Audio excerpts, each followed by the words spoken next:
Let's go! I was checking out the scouting report, and I don't see nothing but bums. You and your whole entire world know that I am the one. You and your squad ain't got nothing for me. Hey. Your organization is looking stressed. What? And now that you haters is running from me, I know that you see that I'm highly blessed. Here we go. Here we go. Here we go. Here we go. Yeah, we live with your boy Coach G. Yeah, we live with your boy Monty. You and your squad ain't got nothing for me. Your organization is looking stressed. And now that you haters is running from me. Episode 29, folks. 29. Welcome into the Rewind, brought to you by Global Sports Entertainment 3. I'm the captain of this ship, the host, the man that's going to hold it down from start to finish. No Bryant tonight. Public service announcement. No Bryant tonight, as Bryant is going through some things personally. And I know episode 29 was supposed to be at his house to end this thing off before our hiatus. However, with certain things that have been transpired with him in his life and matters and so forth, I had to make some executive decisions. So we had to pivot, the power of the pivot, to come back to the East Wing to finish this thing off for you guys. Man, we got a great episode for you guys coming tonight. All grace to the good Lord. Special shout out and thank you to my brother Chris in 1990 Studios for what he does on a week in and week out basis. His consistency, his loyalty, his dedication, his excellence to making this thing what it is from start to finish. 29 episodes, 29 weeks straight, doing the damn thing, as they say. So we got a great lineup. All, man, proud of everybody and what they've been able to do. I know you guys probably would want to see Bryant tonight, but I promise you it's better that you don't, because get to look at me all night. I mean, how could you not? I mean, I'm going to be on GQ's Sexiest Man Alive magazine. I said it last week. I'm going to say it this week. I'm going to speak it into existence till it happens. And we just going to have a great time as we always do. So just some house cleaning. Of course, August, we will have some time off. So that will be some time for me personally with my GSE3 team to kind of get together and come up with some things that we want to, that we have had on the back burner to kind of come out and push it to a fruition. We'll have some time to get some things done. And then also getting ready to prepare once we return for college football and NFL season week 1. Excited for that. May come back preseason week 3, depending on the timing. August will be a busy month, of course, because, you know, it's your boy's birthday in August. Leo Nation, we are here. Stand up, Leos, because it's the best time of the year. The weather's nice. Leo men are awesome. Leo women are fantastic and smart, even though they are annoying and can be pains in asses. But best time of the year is here. I got my tan on, got to the gym today, paid some dues. Man, episode 29. How much more could you want? How much more could you ask for? Grateful. But I want to do something tonight that I know personally bothers me, because when you put out a good production, when you put out a good product, there are expectations. There are things that you expect to happen on that type of level. And last week we didn't have that with some internet and difficulties. We had the similar issue previous weeks back with one of our guests, Mark, whose cousin plays for the Baltimore Ravens, who officially has made the cut, I should say, and will be participating preseason for the Ravens. Shout out to Xavier. Proud of him doing the damn thing. But one of our guests, John, that was on last week, if you remember, started with us on episode 1, and yet somehow, some way, he slipped through the cracks to get to episode 29 to end this thing before our vacation. And his internet was really bad last week. And towards the end of the show, because there was something in particular I wanted to really talk about, I gave him one of my own segments that I normally put my heart and soul into, because I love it each and every week. And that was Floss with Moss. And his internet was bad, phone overheating. Maybe it's the heat in Arizona. Maybe I don't know. But the power of the what? Pivot. I was able to make sure he clears the schedule out for tonight to bring him on for a quick segment to introduce and to promote something he's got coming to you guys actually tomorrow. So it's funny that the Rewind ends tonight and we go on vacation or hiatus mode or whatever. And then he comes back with his own thing that he's got going on, which he will talk about. But I wanted to make sure we properly send him off onto his new endeavor, something that he's been hiding for so much time. And I just am so proud. I'm happy for him. He's been a big supporter, of course, of me in the Rewind and my personal journey and growth from the Gentleman's Corner, from being the person to vocalize and preach for me, and literally has watched me grow and evolve and be the person I am right now in front of you. Because I can tell you right now, the person you see now wasn't him 5-6 years ago when Gentleman's Corner first started. But, it takes a team effort, and he's been a person that's always been in the background, cheering for me, being my cheerleader, holding me accountable, ups and downs. I mean, we talk every day, 365 days a year. So I wanted to make sure it would be my mission to get him on to talk about what he's got getting ready to come down out and tomorrow, to promote himself, to promote what he's got going on, because that's what we do. Love is free. Support is free. And, that's what the hell we do here in the Rewind. So appreciate all the love and support. As always, subscribe to our YouTube channel. Need all the help we can get. I am proud of the growth that we've had on the channel. Probably not as much as I would have wanted personally, but that's just me being aggressive and wanting to see results, because I'm a tough critic of myself. However, having guys like Chris in my corner, knowing what that grind of YouTube looks like in terms of subscribers, in terms of likes, in terms of comments, I trust in his plan, and I also trust in his opinion. And it is a long game, and we will eventually get there. We will climb that mountain on YouTube. We're doing really well on the other platforms, Instagram, which you can follow us at 31_GSC3, as well as our other platforms. We're doing really well, solid, I should say. But all grace to the good Lord. Without him, this would not be possible.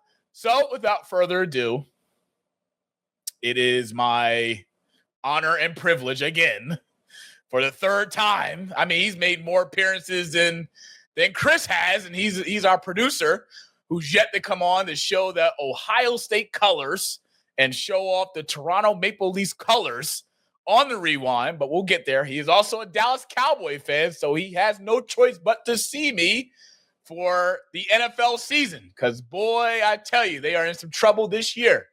But let's get him on. John Copeland Jr. returning once again. Let me say it one more time. Once again. Yes. On his third appearance, and I just want to put an FYI out there for everybody. Tonight's episode, the bill will be going to Mr. Copeland for last weekend's big. But big bro, always a pleasure. Good to see you. Now, let me get this. I didn't finish my house cleaning, but let me get this straight. Although Bryant is not here, I am still the captain of this ship. And you are in the co-host seat tonight, officially. So I want to let you know, when you sit in that co-host seat, there are responsibilities, there are expectations, there are things that you need to bring, and that is your A game tonight, episode 29. So I want to make sure you are held to a standard, and I look forward to seeing you bring it. But welcome in, episode 29, big bro. Well, man, I got you. I'm always, like I said, I always got you. I'm always going to support you. You already know what it is. Whatever you need, I'm here for. So let's get it. Well, since you say let's get it, I mean, let's get to it. Let's get it, because you got something that's coming down the pipe within the next 24 hours. And it's something that you have been, let's just call it for what it is. You've been putting it on the back burner for some time. Now, there have been some detours along the way, but the power of the what? Pivot. You have been able to place yourself in a position where you deserve to be in. I know Gentleman's Corner has had his own thing, and we've been going through some things behind closed doors, and some other folks have been going out to do their own thing, and there's nothing wrong with that. We love them. We support them. That's just what we do as a GC brotherhood. But this right here, J. Cope Conversations, the return of John Copeland Jr. in front of a damn camera each and every week, or however the setup is going to be, tomorrow, July 31st, 8 p.m. Eastern Time, 5 p.m. Pacific for the people on the West, on John Copeland's Instagram at John Copeland 23, Junior 23, sorry. But damn it, big brother, tell me, give me a little bit of a backstory, give me to how we got here, and give me how the hell what do we look forward to seeing, and what do we expect tomorrow night on IG platforms with a great guest, Terrence Porter, who's came on a Gentleman's Corner in the past, did a damn good job, is doing really well on his own platform, on Instagram, on TikTok. You guys can give him a follow as well. But John, man, I need to know, man. Give it to me. Give us the backstory. How did we get here? And what more importantly, what do you look forward to the most as you embark on this solo journey of Jacob Conversations? This has been a long time coming. Something that I've talked about, and people have wanted me to do for a while, for a couple of years now. The Gentleman's Corner is a great thing, and it was a great vehicle to get me to this point. Also making me feel comfortable to be able to be in this position. So it was an evolution. It's growth. Just like, you and I have talked about, we talk all the time, but just like your evolution on the show and you growing into who you are now and doing your own thing, it's basically the same thing for me. People wanted to hear me speak. They wanted to hear about some of the conversations that I would have by myself and these type of things. So it took a while for me to get into this comfort zone to be able to do this, because I was so used to doing a group thing. The Gentleman's Corner was always the main focus of it and making it as large as possible and as a collective. And I wasn't really looking at it as an individual thing. And when people were really asking for the individual thing, I resisted it for a while. Like I said, it's been about a good 2 or 3 years. But now I'm in a space where I'm comfortable being able to step into this, because I know this is what my purpose is. So I'm comfortable stepping into it. I'm ready to step into it. I'm very excited about it. In regards to the show, you're going to get a lot of the same similar stuff that you saw with Gentleman's Corner. A lot of great conversation. Like, I'm going to share my experiences. I'm going to talk to different people. I'm going to talk to a lot of my friends. I'm going to talk like Terrence. Terrence and I have known each other for a while, and to see his journey where he's now a social media influencer and things of that nature. And he has a lot of great things to say. And so I'm looking forward to that conversation and just talking about life. I think the biggest thing I learned during the pandemic was that authenticity is what people were looking for. That's what made the Gentleman's Corner such a popular show, because it was very authentic. We were very transparent and vulnerable, and people got, you didn't know what you were walking into. Every week we did a show. And so I expect everybody to have that same kind of energy with my show. Like I said, I'm going to have different people on my show. I'm going to have men and women. So don't ask that question, because I know Gentleman's Corner, that was a big thing, but there's going to be men and women on the show. And we're going to have great conversations. We're going to talk about life. We're going to talk about jobs. We're going to talk about all kinds of stuff. And that's what I'm looking forward to. I'm looking forward to being able to do that on my own way, and having the conversations that I want to have with just, with myself. So it's gonna be a great thing. I know it is. Like I said, I'm super excited about tomorrow. I'm super excited that Terrence is kicking it off, because Terrence is doing a lot of great things. So I look forward to it, and I'm pretty sure everybody's gonna enjoy the conversation. So everybody tunes in, come into the chat, ask questions. I mean, it's just gonna be a great time all the way around.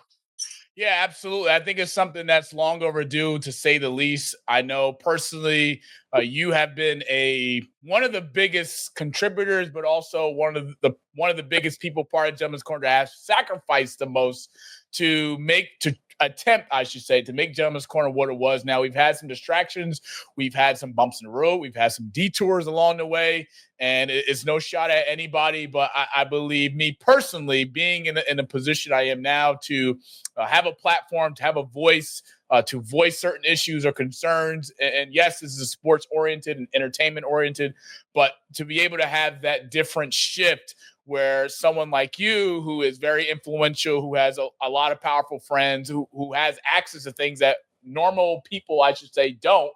But to put all that formula and nucleus together to bring that to a platform where to have different people, and like Terrence, to start off, I think is something that's going to be extremely exciting to look forward to. Me personally, I know it's going to be something powerful. You deserve. You have always been the host. I know Gentleman's Corner, the three of us, I should say, were co-hosts in a sense, even though, I wore multiple hats and introducing you and stuff of that nature. But this is your time. This is your evolution. This is your season of greatness, because it's a long journey, but from experience what it looks like, what it entails, the work that's required, and you've already checked the boxes on those things. So me personally, I'm really proud of you. I'm excited for this. I know you in other words, you've got your swagger back, and people are scared of that.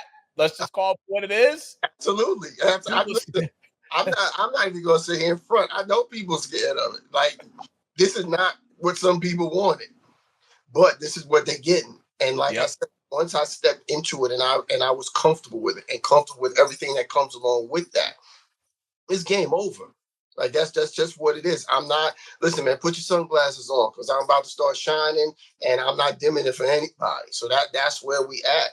It's all part of the evolution. Like I said, we watch you evolve. We watch you and I started on Facebook when you were doing your thing. And we started, we started on Facebook.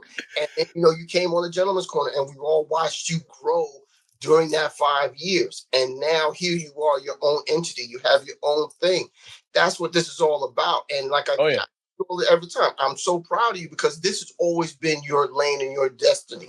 That's why I always pushed you towards it. The Gentleman's Corner was a stepping stone to get to that point. Of course, it was. Absolutely, this is where you belong. So listen, we both gonna be shining. Hey, put your sunglasses on, man, because it ain't gonna get no. Listen. Hey, look, you riding or you hiding? That's called for what it is. It's going to be great. I look forward to it tomorrow night. You guys can catch that on John Copeland Jr.'s 23's Instagram, 8 p.m. Eastern time, 5 p.m. Pacific. John, can we get a sneak peek of tomorrow? Can we get a sneak peek, or we just got to wait? We got to wait. Can we get a sneak peek? All right. So tomorrow's going to be a great conversation. Like, it really is, because Terrence, like he, like I said, I've known Terrence for a while. We've been friends for a while. And to see him grow into like this social media space where what was so funny. When we were doing Gentleman's Corner, Paul sent a video and he's like, yo, like, you need to check this dude out, because he's like real inspirational, blah, blah, blah, blah, blah. And he sent the clip, and I was like, in our group chat, and I was like, that's Terrence. And he was like, you know him? And I'm like, yo, that's like, do you? They're like, yo. So to have him and watch him grow into this huge entity on TikTok, and I mean social media, period. Like, his things are showing up everywhere. It's important for people to see and hear where that journey came from, where that inspiration comes from, where he gets it from, why he shares it. He has a new book coming out. That's, matter of fact, not coming out. It's already out. So we're going to talk about that. But we're also going to talk about life. Life as men, especially as Black men in society. Like, we're going to talk about these things and these things that need to be touched on that people don't want to talk about or they gloss over. So I think it's going to be a very deep and inspirational conversation. I think everybody's going to be able to take something away from it.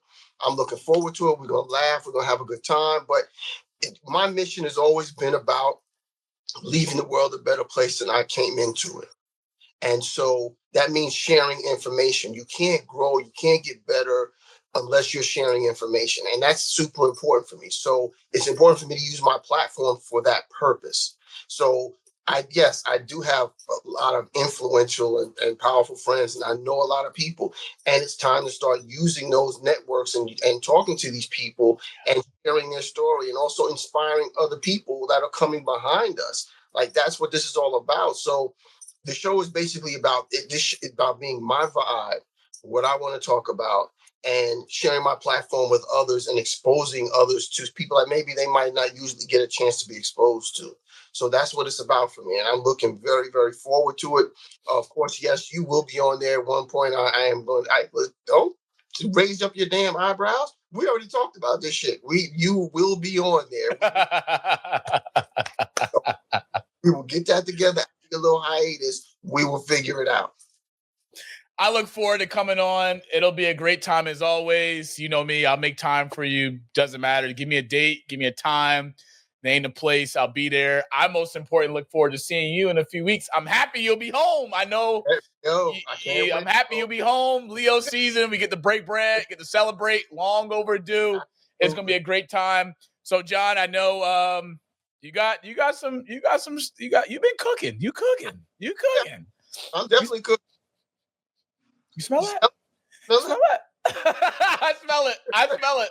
I look forward to it tomorrow night. John will be back with us tonight, later on in the show. But John, look forward to tomorrow. We'll talk about a little bit of that before we end tonight's episode.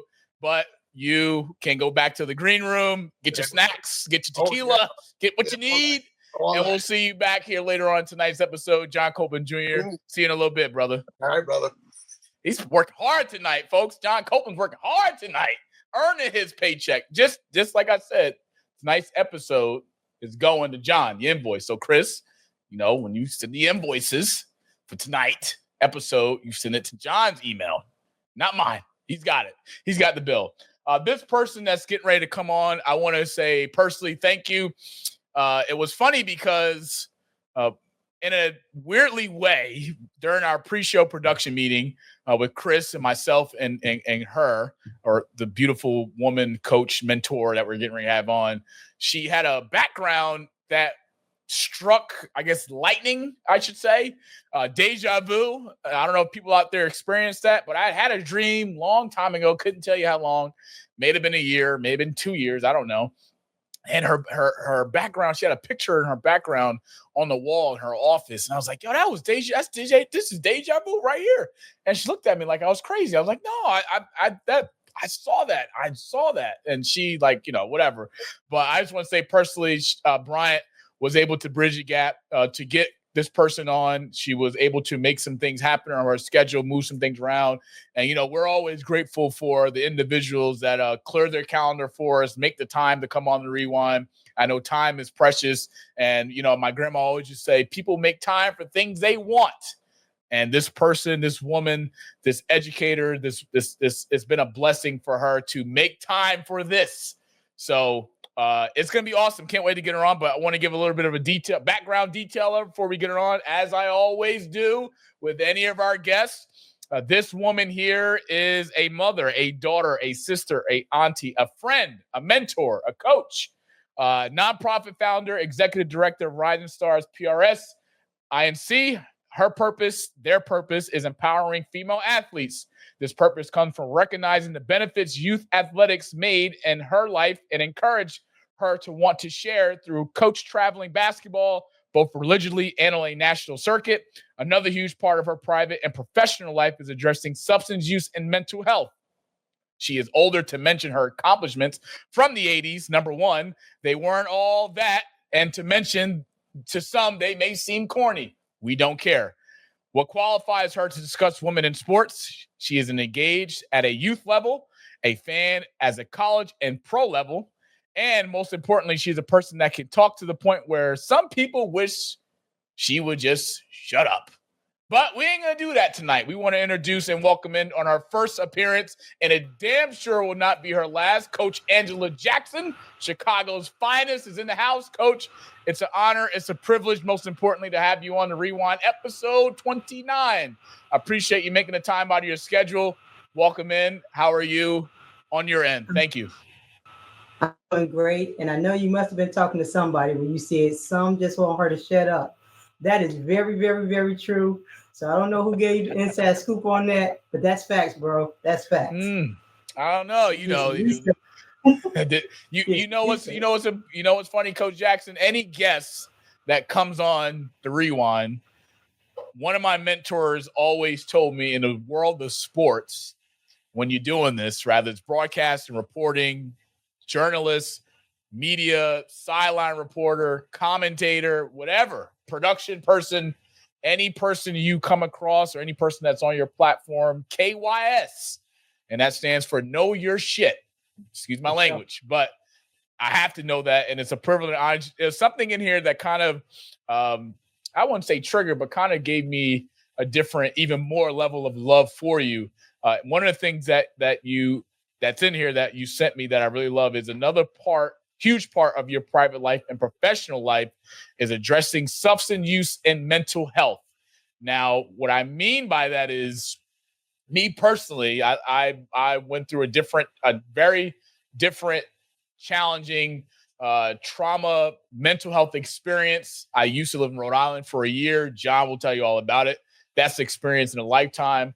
But the challenges that I went through from a mental health standpoint, from anxiety to dealing with depression, to having panic attacks, to having anxiety attacks, to being on medication to deal with my anxiety, seeing a therapist, seeing a psychiatrist, going through an evaluation, trying to figure out and understand my triggers, learn how to work with my triggers, being on meds for a certain amount of time to deal with my anxiety.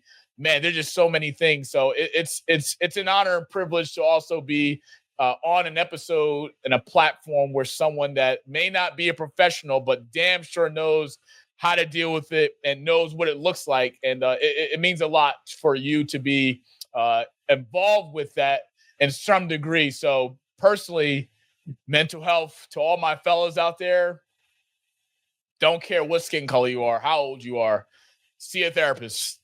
See one. Monty, I want to shout out to you for that because one of the biggest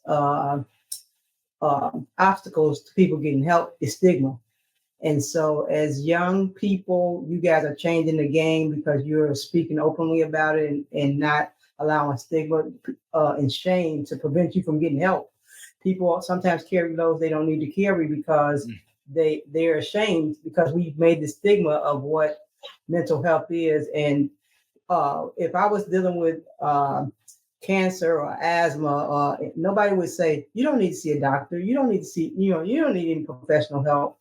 But however, when people are dealing with mental health, which of course we can't see the function of the brain and the emotions, we can sometimes see the consequences of it. But a lot of times people tell people they don't need help when the person knows, yes, I do. And stigma prevents them from doing it. So I want to applaud you for not being ashamed. And that's going to make a difference in somebody else's life. I appreciate that so much. Absolutely, Coach. I believe the hardest thing is the first step and being able to admit something's not right. I think a lot of younger men my age, if not younger, of course, we all go through the period of egos where we think our shit don't stink. We go through periods where we think we know it all, but sometimes the word life and most importantly, God, I am a man of faith. He will humble you. Life will humble you. It will tear you down, put you in a place where you have to just sit there and think and sit with all that stuff to be able to rise and evolve again. And I know for me personally, it was very challenging, but to have the professional resources that I have that I still use to this very day, it's a blessing to be able to have access to that. And I feel like a lot of people may not, but if you're not, ask those questions, find someone that you're able to connect with that person understands you, rather it's your therapist, psychiatrist. He or she has to be able to understand and relate, to tap into your soul, to tap into elements where they know they can break you down and rebuild you back up, where it comes from a place of love. It comes from a place of just being genuine and being honest. And I know for me, I'm on my second therapist. My first one, that's a conversation for another day in itself. But my second therapist that I've been with for over 2.5 years, she is just incredible. And each session we have is a great one. So I'm a huge advocate for mental health, especially men's mental health, especially coming from a growing up in a poverty of the hood and low income housing and things of all the challenges that I had to overcome and face, all the things I've seen, all the trauma that I've had to deal with. But it means that much more to be able to talk about it. And I encourage all men and women, mostly men, predominantly Black, because us as Black men, we go through so many things that the world or society teaches us not to talk about, to have thick skin, to not be able to express your feelings, not to be able to cry. So I'm an advocate. I love a good cry, and damn sure I love a good session where I can just shoot the breeze with what's on my mind, what's on my chest, what's bothering me, what's giving me the anxiety that I don't want. Let me clear my brain. And if I can go through and experience it and talk about it in a positive way, I want to just shine a light on all others to encourage them to take that next step. Don't be afraid. It's all about trust. And that's just the hardest part. Trust your wings. When birds jump off a branch, they have their wings. So what do? They trust their wings and fly. Do that in whatever you do in life, but take your mental health serious because it is something that's very important. But now, Coach Jackson, you are a coach. Go ahead. You got the floor. Go ahead. I was going to say the next time we chop it up, let's chop it up about mental health in sports, because I think that's something that will be very helpful. Even what you just took the time to explain is going to help somebody. So again, I applaud you for sharing that, because you're going to help somebody because of what you just shared. That's what we do in the Rewind, just trying to use this platform to inspire, motivate, and cultivate others to do whatever they choose to do. I know it's a sports platform, but we can tap into a whole different types of conversations and bags to help inspire others. But Coach, you are a damn good coach at what you do. You're a damn good mentor at what you do. You've coached hundreds, if not probably thousands of kids in your coaching career. You've helped pave the way for a lot of female basketball players and athletes to get to that next level, knowing from your experience and what you've been through. But most importantly, when we talk about the WNBA, we talk about pay us what you owe us, right? We know that the WNBA and the CBA are going through negotiations to find out what that next deal is going to look like. We do know from a media perspective with the new 3 expansion teams that are coming on, they're getting charged a fee, $250 million just to enter. And it's something that we know the players deserve to be paid. We know the coaches, the TV revenue has gone up. Just the media deal has gone up. Player sponsorships has been probably at an all-time high from what we've seen from multiple different players, star players, I should say, in the league. But when we talk about pay us what you owe us, that was broadcasted during the WNBA All-Star Weekend, players like Sabrina, players like Caitlin Clark, players like Aja Wilson was out there on national television to broadcast that in front of 2 million plus people. What's your perspective on pay us what you owe us, and give us your thoughts on the current negotiations and possibly a deal getting done and giving these players what they truly deserve? So first of all, I was not surprised, but still disappointed, because the reaction to those T-shirts were similar to the reaction to "We Can't Breathe." It was a shut up and dribble reaction. It was shut up and just play. Be grateful that you're able to be in the WNBA.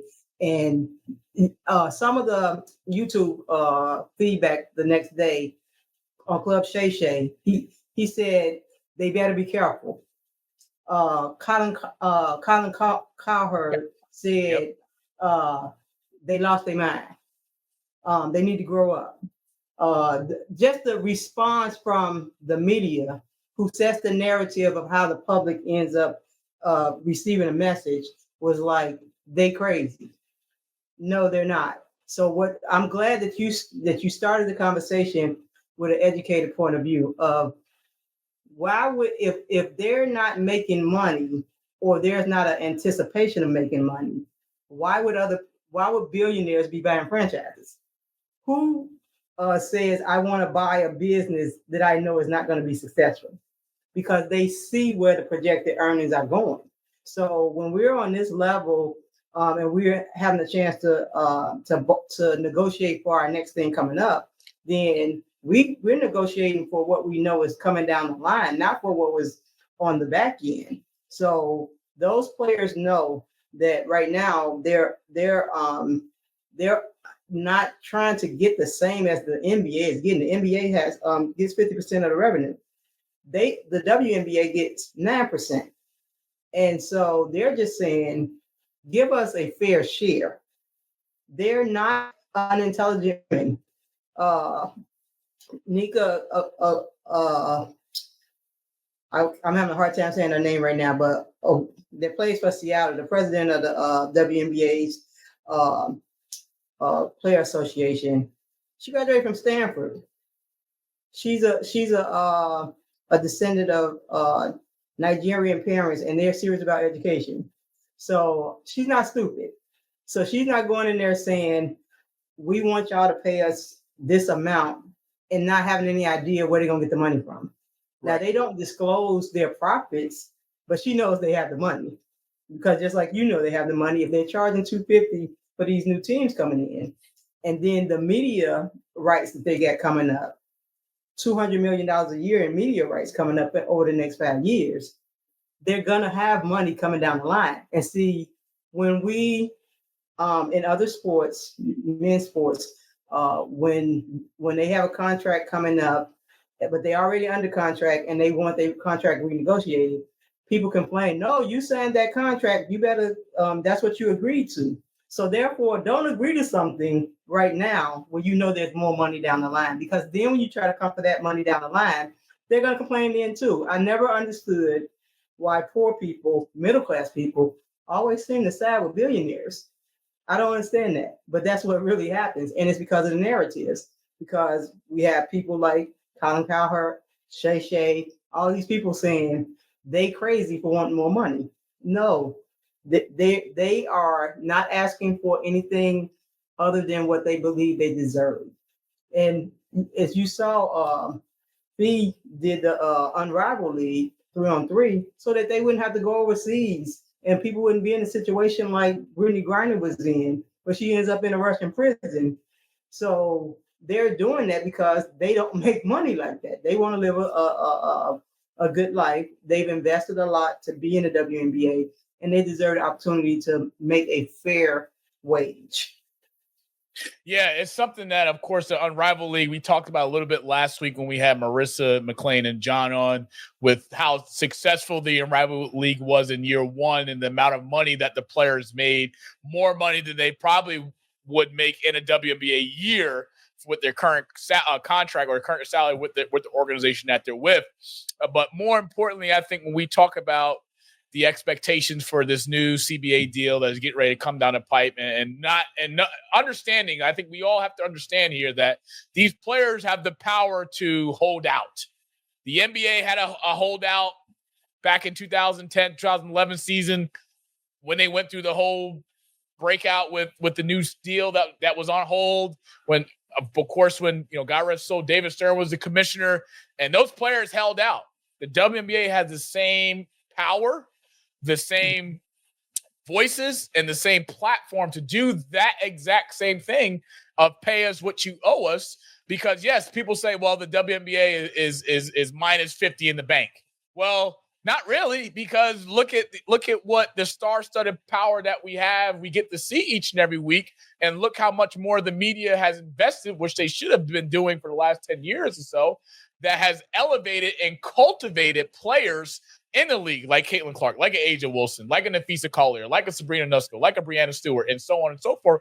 Jackie Young and Anoku from Seattle, like they have players that are marketable.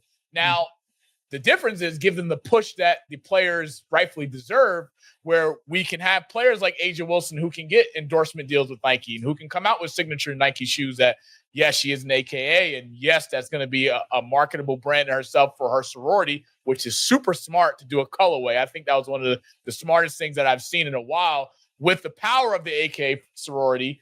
That is smart marketing in itself. But, Coach, one thing I wanted to ask you is, what are your expectations for the players in terms of the pay that you think or you look forward to seeing or think that may happen or should happen in the WNBA? I am hoping that they are able to get at least 25%. If they're able to get 25% of the revenue sharing, I think that would be a big issue, a big help. And then also dealing with a soft salary cap. You mentioned Jackie Young. She's the highest paid player in the WNBA, which is kind of crazy. But as each person comes behind, the next person up is going to get more money. So, the next person up is going to get more. The next person up is going to get more. But if they can get to 25%, I believe that to be something that the women in the sport would find acceptable. I mean, if you recall when we had the Olympics and they showed the facilities that the men were using and the facilities that they had for them, and that had nothing to do with the WNBA. It had to do with how we treat women in sports. And Team USA. And so Team USA they're not getting money based on, okay, we give this amount because of the NBA, and the pool is just there for the money. As far as the money they get, they can divide it up however they want to. And the men in the NBA are not lacking any resources, so it's not like they were doing it for money. They were doing it for the pride of being an American. So the same reason the women were doing it. So why would you treat them like that and give them such inferior conditions? It's because we don't respect women, and we really don't respect Black women. So true indeed. Jackie Young of the Las Vegas Stars, who's one of my favorite players in WNBA, makes an average salary, the highest average salary of $252,000 a year. In my opinion, in year 7, she deserves every single penny and then some. And we'll talk a little bit about that later. But Coach, I know you're a fan of WNBA just as much as I am. Now, I don't have a team. I support the players. So I love to watch different games on different nights, and I cheer for just the game itself. Now, some people criticize me and say, well, how can you have a team in the NBA and the MLB and the NCAA and soccer and hockey, whatever, but you don't have a team in the WNBA? Well, I am a fan of the sport. I am the fan of the rise and what the WNBA was versus the WNBA now versus what the WNBA will be in the next few years. Now, I'm a fan of players, but I'm a huge Jackie Young fan. I love Jackie Young. Part of the reason why, because she went to Notre Dame. I'm a big Notre Dame women's basketball fan. I love Coach Ivy. She's doing a fantastic job, even though they annoyed me during the NCAA tournament this past season. But, Coach, who are some of your favorite players and some of your favorite teams to watch that you like to see personally in the WNBA? So being from Chicago, we always struggle with our teams. It's always really bad. And then we'll have some meteor type situation where we'll win a championship. So I am, of course, a Chicago Sky fan first. I'm a Chicago Bear fan. I'm a Chicago Cubs fan. When we say we are, my Cubs doing really great right now. So don't you shake your head at my Cubs. My Mets are doing well too. My Mets are doing well too. Pretty damn well. Okay. So I mean, and rest in peace, Ryan Sandberg, who passed away. I think it was yesterday. God rest his soul. God rest his soul. Yeah, yes, but yesterday. Yeah, so I always root for my hometown teams first, unless they do something egregious that makes me not be able to root for them. But then, like you said, when you're a fan of a sport, just like I'm a football fan, I love to see great players, regardless of what team. So I don't get to see the Bears in Florida, so I watch, the games of the week that come on. So I, like you, there are games that come on that we just get excited about seeing good matchups, good rivalries, good players. So if somebody's doing well, you just want to see them when they're hot. So that's it. I'm more of a fan of, now my favorite player would have to be Napheesa Collier, because that right there. And I'm not anti-Asia, but if I can say this respectfully, as a fan, I can get away with this because I'm a Black woman and a fan. Nobody else can try this. But she's so goofy, man, off the court. She's so goofy. And so I like Fee, because Fee about business. And she's just, it's just something about her, even off the court, that is so business-like. Now, I agree with you 100% that Asia's marketing has been sensational. And I know she's out there getting her money. So her and a lot of the women are just being so powerful in the business world and making their money. So I know that her goofiness does not mean she's dumb. So, but I like Fee. She's one of my favorites. It's safe to say, since we talk about Napheesa Collier and how much of a role she plays for the Minnesota Lynx and how much leadership responsibility that she has for the Minnesota Lynx. I mean, she leads the league in scoring, average over 24 points a game. She's a leader of her team. They have one of the best records in the WNBA. We're talking about MVPs. Let's just give it to her now.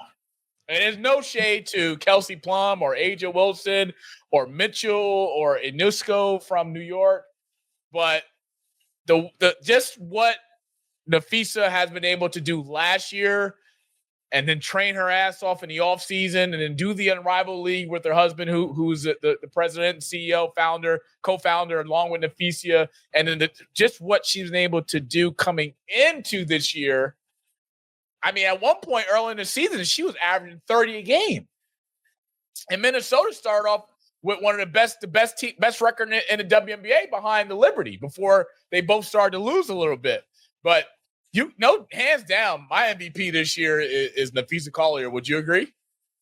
Absolutely. Again, that's why, that was the name I threw out there as far as one of my favorite players. But even as far as we go for MVP, I do like some of the other names you tossed out there. If they go dark horse, then he's gonna win it. So we'll just lay that aside. She's gonna win it. But let's say, God forbid, she were to get hurt or something happened where she's out of the running, I'm kind of rooting for Kelsey Mitchell as well, though. Kelsey Mitchell, absolutely, yes. I'm not mad Yeah. at that. I'm not mad at that at all. I'm rooting for her, and if I could be honest with you, it's because it's sometimes, and I've seen this across the board. I'm from Chicago. I know the value of Michael Jordan, but the others sometimes get minimized when somebody comes in that's a big star. And so there's a difference between being blockbuster and being a big star. Caitlin Clark, without question, blockbuster. But when we start throwing out terms like she's the best player in the league, that is so lazy and so untrue. But the media does that all the time. She's the best player in the league, and y'all need to. So when they're trying to be protective of her as far as the fouls and all that, you got to protect her because she's the best player in the league. That's not true. That's a lie. She's blockbuster. And the same reason they protect quarterbacks, you protect your assets, your money makers. Yes. But she's not the best player in the league. So therefore, when she's down right now, and we're just talking about basketball, and the way Kelsey is able to, step up and carry her team and just be so dominant, I'm really proud of her. I'm really, as a dark horse, I would like to see her get her flowers as well. Absolutely. She deserves a flowers. Kelsey Mitchell, who is a very important piece for the team. And Kelsey Mitchell had an amazing All-Star weekend, I should say, in my opinion, even though I did pick Sabrina to win a 3-point contest on 2 weeks ago on the episode, and it worked out to fruition. Thank you, Sabrina. You deserve it. Two out of three 3-point contest winners. And when we talk about Napheesa Collier, the MVP race, I mean, just the last 5 games alone, 36 points, 19 points, 25 points, 32 and 30. Now, putting 36 up, 19 in a win against your Chicago Sky, who's at the bottom of the league table. No disrespect to the Chicago Sky. They have disrespectful, man. That was no disrespect. They got a lot of moving parts. They got a new head coach in year 1. They have Angel Reese, who's evolving and growing, who's been doing a damn thing prior to All-Star break. This second half stretch, I'm not sure what I'm going to expect or what we as fans are going to expect from the Chicago Sky. Then putting up 25 against the Aces, 32 in a loss against the Atlanta Dream, and then 30 against the New York Liberty, which we're getting ready to talk about in a few. But Napheesa Collier, I don't think there's a player in the WNBA who could score like she can. I mean, she can score from anywhere on the court, all 5 positions, all 5 spots. 3-pointer, wing, outside shot, mid-range, foul line and below, layup package, finishes at the rim, aggressive going downhill with her dribble. I mean, what can she not do? But she's a winner. What she's doing. And it damn sure look good. Damn sure look good. That's why she leads the league in points right now at WNBA. So put some respect to her name. But more importantly, what I want to put some respect on, well, I'll be damned. I had to pop in here. I just came from the street. I'm going through some frustrations here, and I had to pop in to see my homegirl. Let me tell you something here, Monty. And I know I'm interrupting the show, and this is a good interruption. That lady right there, she was my coach. She was my coach back when I was coming up.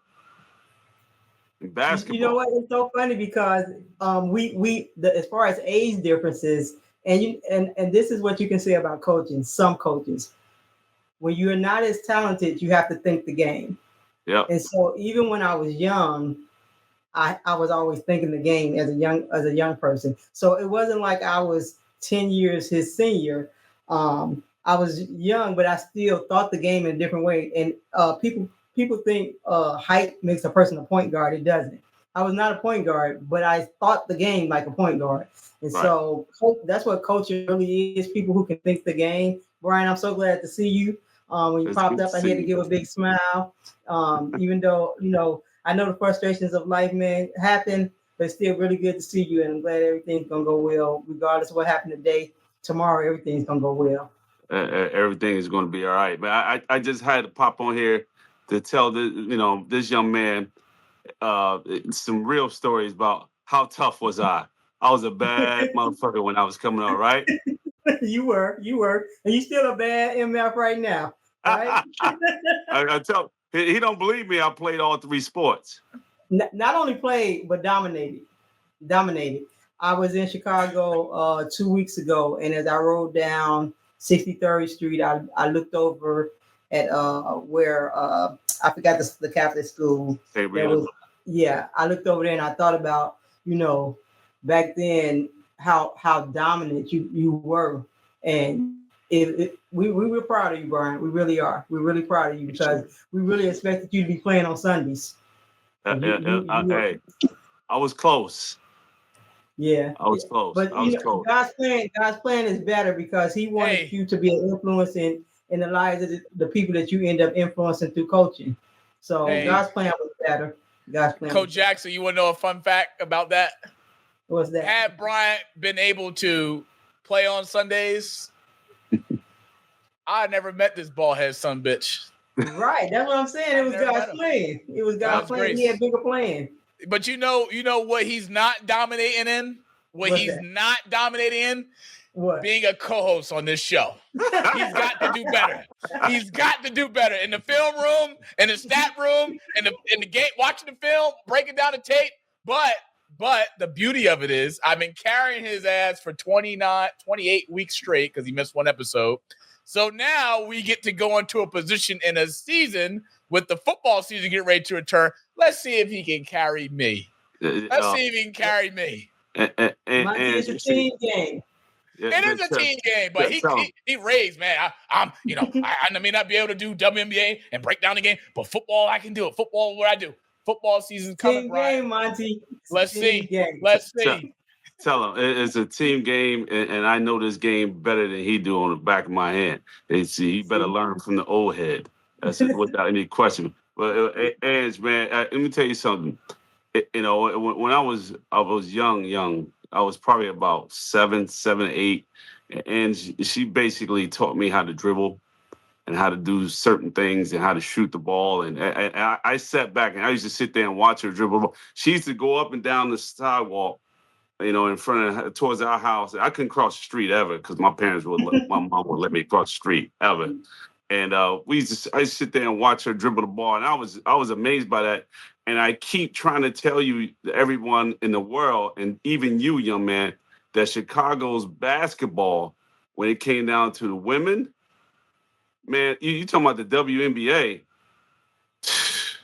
you have no idea how it was back in the 80s. They would, the girls in Chicago in the 70s and 80s would run circles around this group.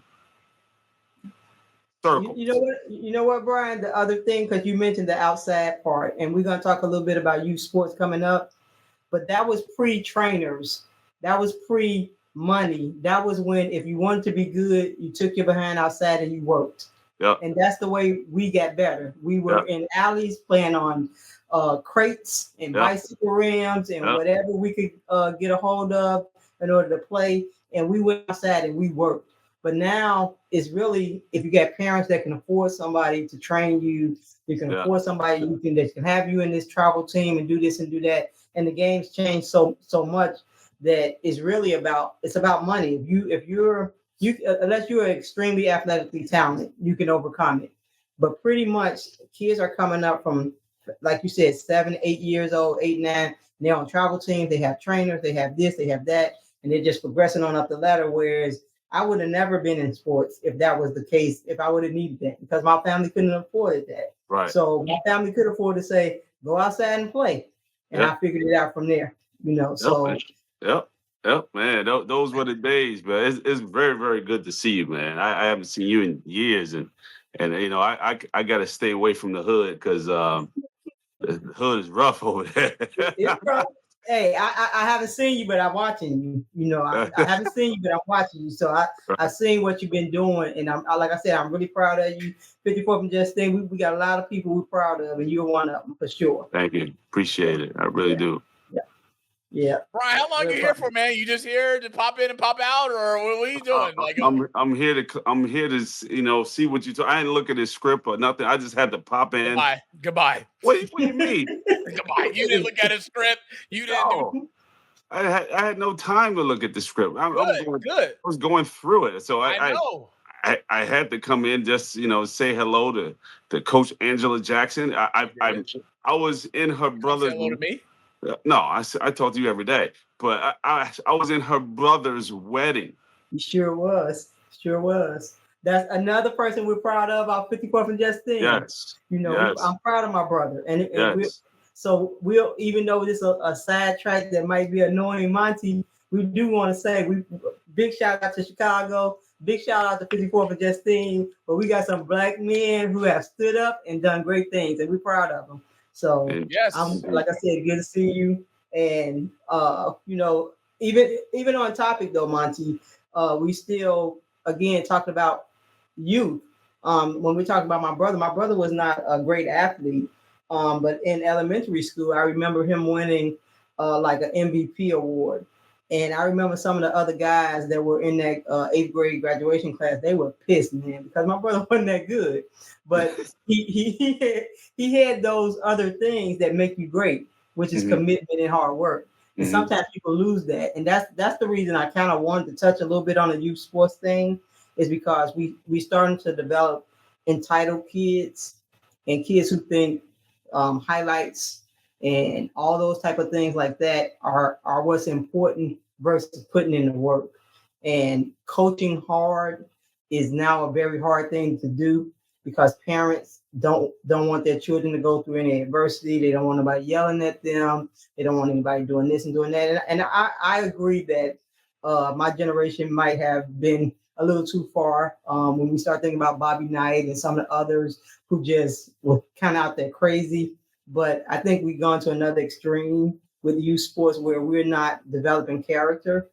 We're chasing dreams that are a very small percentage of only 1% of the people going to be in the WNBA. So when I'm coaching a young lady, I'm trying to instill in her character. So that's the thing that's so important for us to do. And those are the things that we learned on the block. That our parents, when he said he could come across the street, that's because his parents were holding him accountable to being safe. Things like that we grew up with, that this generation missed out on. Yeah, I'm cutting him off because we don't need to hear him today. Sorry there, brother. I just got one last thing to say to shout out to my man Lamont. He jinxed the hell out of me.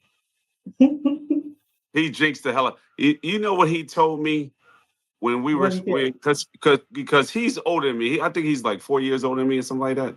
Like 3 or 4 years older. He sat there and told me, he asked me, what did you want to do when you got older? I was like, I don't know. I probably want to do this, or probably want to be a mechanic, or go to college and become an engineer or something. He said, when I was 14 years old, he said, you look like you can be a coach.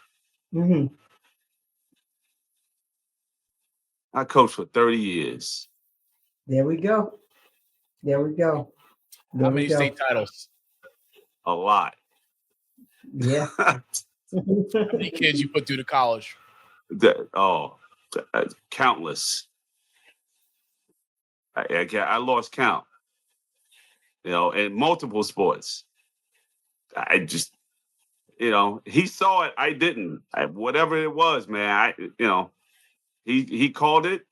I started doing it. I started loving it.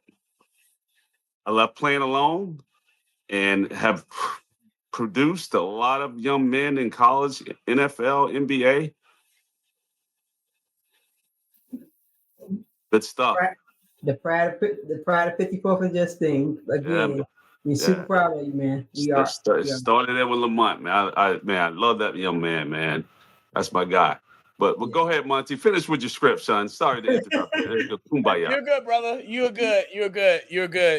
And I think again, always a pleasure and a privilege. Our last episode before we go on hiatus. And for Coach Jackson and I, we were discussing the WNBA, something you don't watch. So really, for you to interrupt you could have came on the next segment, but you want to come on now. Could have came on in the next segment. We're talking about the WNBA.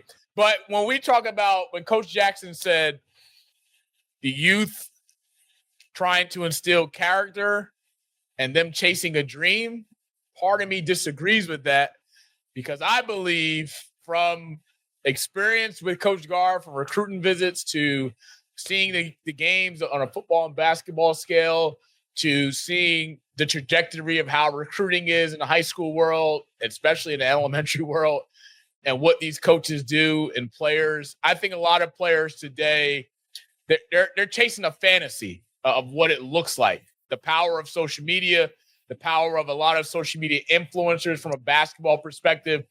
They're not chasing the grind. They're not chasing the grid of 5 a.m. or 6 a.m. They're not chasing putting in the work in AAU and grinding with a team or sticking behind a coach. But when things don't go their way, they play flip-flop. They go somewhere else. They go play for another AAU program. They go play for another coach. But then high school, it's like, hey, I don't want to go to a public. I want to go to a private because this private school has this amount of players that go play at the next level. And I don't know. I think I'm going to start. So I'm going to go. Why are we chasing a fantasy when we should be chasing a reality? And part of that is reclassification. You didn't mention reclassification. I was getting there. Getting there. Bryant knows the dirty side of it, front hand and back, where we got 18-year-olds, if not 19-year-olds, out being classified as a junior or being classified as a senior. So I think from this era, we've got away from the grind of things. Let's face it, when we look out on basketball courts, we don't see the courts full anymore. We look on a football field, we don't see kids out there playing throw up or tackle or what 7-on-7 or whatever. We have players and kids chasing things that really don't exist because they want to put that social media clip up. They want to put that video up or that story or that reel and say, hey, I'm here or whatever. But it's like, are you really putting in the work? Are you really committing yourself to the grind and what the grind looks like? Are you sacrificing? That's a word I think that is lacked in youth sports. Sacrifice. You want to be able to play Fortnite all night. You want to be able to play 2K and Madden and play video games all night, but then you want to be able to expect to show up and be late to team workouts or team practice. Are you sacrificing your summers? Any great player in any sport or any profession has sacrificed what? Their summer. Bryant to tell you, Bryant could have been home at home in Chicago with his mom, doing what he does best. But yeah, he sacrificed summer where he was at Oklahoma, when he was at JUCO, when he was at Temple, to what? Get to the position he is now. A lot of kids get away from the basics. And I blame a lot of the people that are surrounded by, because all these coaches today is like, well, I have a loophole to recruiting, so I can go get the best 10, 15 players from each county and bring them on down here and loophole with addresses and match things in the system so they can come play for us. And yet we could be number one in the state, if not number one in the conference, and have a chance to go play. I don't want to interrupt you, Monty, but let's circle back to a couple of things that you said. One thing that you said was about reclassification, because we talked a little bit about mental health. And so what people don't realize, in Chicago, they had the cutoff for when you could enter school. When I was entering school, your birthday could be after December 1st, which is the 12th month of the year. So when I went into high school, I was 13. So you got people now reclassifying that said, so you have 19-year-olds playing against 13-year-olds. And that's crazy. And why are they doing it? It's not because I hear somebody, a parent tell me that he didn't feel his daughter was emotionally ready for, so that's why he reclassified. Bullcrap. They're trying to get an advantage. So that is one of the things that we don't realize is if you have a 19-year-old at my practice and I'm a 13-year-old, that is a lot of anxiety, a lot of the things that you talked about as far as mental health, because those kids are basically grown and they're talking to somebody that's you already, when you're a freshman in high school, going through that transition anyway. And then you got somebody that's basically grown, teasing you, messing with you. They're not doing it out of mean-spiritedness, but they don't realize that that's a big age difference. And so that's going to affect, it also affects the kids who are not reclassified and the kids who are coming under them that are not going to be able, that's going to deal with mental health issues because they're in rooms and in settings that with people that they're not equal to, giving the other person an unfair advantage. And it's bad. And I also want to say, while we're discussing this, adults set standards. Kids just fall into what we tell them to do. I didn't work hard. I worked hard with basketball because I loved it. But all the other values and character things that we have is because somebody instilled that in us. Switching to another team and doing all that, your parents have to say, no, you're not doing that. If you sit on the bench the whole year, you just sit on the bench the whole year and work on getting better. Now, when the season's over, we can talk about it. But parents are trying to prevent their child from going through any adversity and don't want to allow them to grow and build resiliency. And so I really can't blame kids because the parents that I've worked with as coaches, they allow me to say what I say and do what I do. And if that person's not a fit for my program, it's not because the kid can't take it, it's because the parent can't. I agree. These younger coaches and the way their style of coaching and how the rules are changing, it will be kind of tough for me to go back and kind of deal with it and adapt. I only know so many ways, and a lot of people can't deal with my ways. That's why I chose to retire. I have certain beliefs that I like to take the non-disciplined kid and make him into a man. It's just what it is, and a lot of people, not going to mention any names, will choose to dismiss young men, not understanding that they need us more than anybody else. So, I like the challenge. I know where I came from, and it's hard to grow up in the city of Chicago, whether you went to a Catholic school or public, didn't matter. A kid is a kid, and we all need structure. And I love giving young men structure in order for them to be successful. And, and now we put the structure into the parents, and the parents don't want you to do certain things with their young ladies and their young men. And it's hard right now. And especially when you're involving dollars and cents, these young people are getting more money than I probably will ever see in my lifetime. With millions of dollars at the age of 15, 16 years old, some of them quite, just a few, maybe 1%, but still that didn't happen back in our day. So, it's a different game. It's a different world. It's a different coaching atmosphere. And, will I come back? I don't know. I have that itch. I scratch. I want to. Monty don't want me to leave this page, and I do. I know you don't. No, you don't. I do. You your ass want me to stay here, and so we can argue back and forth. But hey, I told him I ain't going nowhere because I love aggravating the hell out of him. And I had him since he was 4. So Really? yeah, when he was 4 years old. Sadly, up to this point, unfortunately. So. I'm proud of him and some things that he had to be able to deal with me for all these years, and he's still dealing with me. Shout out to Jayla. And Jayla too, my daughter, she had to deal with me too, and she just didn't understand. She understands it now, because they didn't understand then. But it's all good. I love success. Absolutely. Love Don't success. we all? Yes, you do. Yes, you do. So. Mentorship. We lack that in the youth world. We lack mentorship in the youth world. Yeah, Brian, when you talked about stepping away from the game, that was so I kind of stepped away too because COVID helped because we started having limit to amount, even though I still for 3 more years after COVID tried to make do what I could as far as because facilities was closing, just a lot of different things like that made it really a challenge. But as people start becoming teenagers and older teenagers, the disrespect that their parents allow, I'm not going to allow. And then I started becoming more focused on who are you talking to?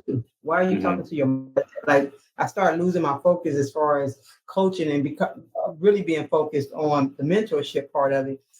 So then with the EYBL, I said I wasn't coach no more, but the guys started pulling me in on other stuff to evaluate players, recruit players from all over the area for the EYBL. So I love the game, so I don't want to get away from it.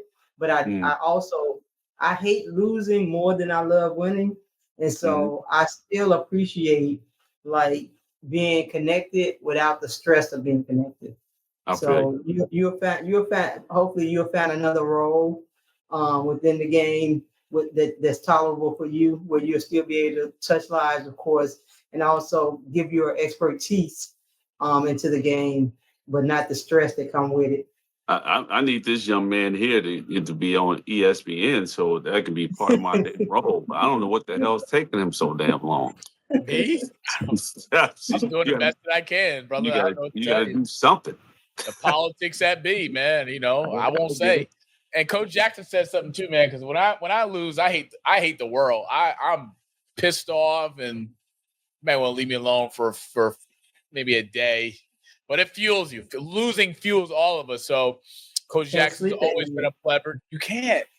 Oh, my God. Don't even get me started with that. Just losing sucks, but it builds character, as Bryant says. It makes us who we are as humans, and it keeps us going to not being able to make the same mistake twice. But there's some coaches out there that just make the same mistake 2, 3, 4, 5 times. When will you learn?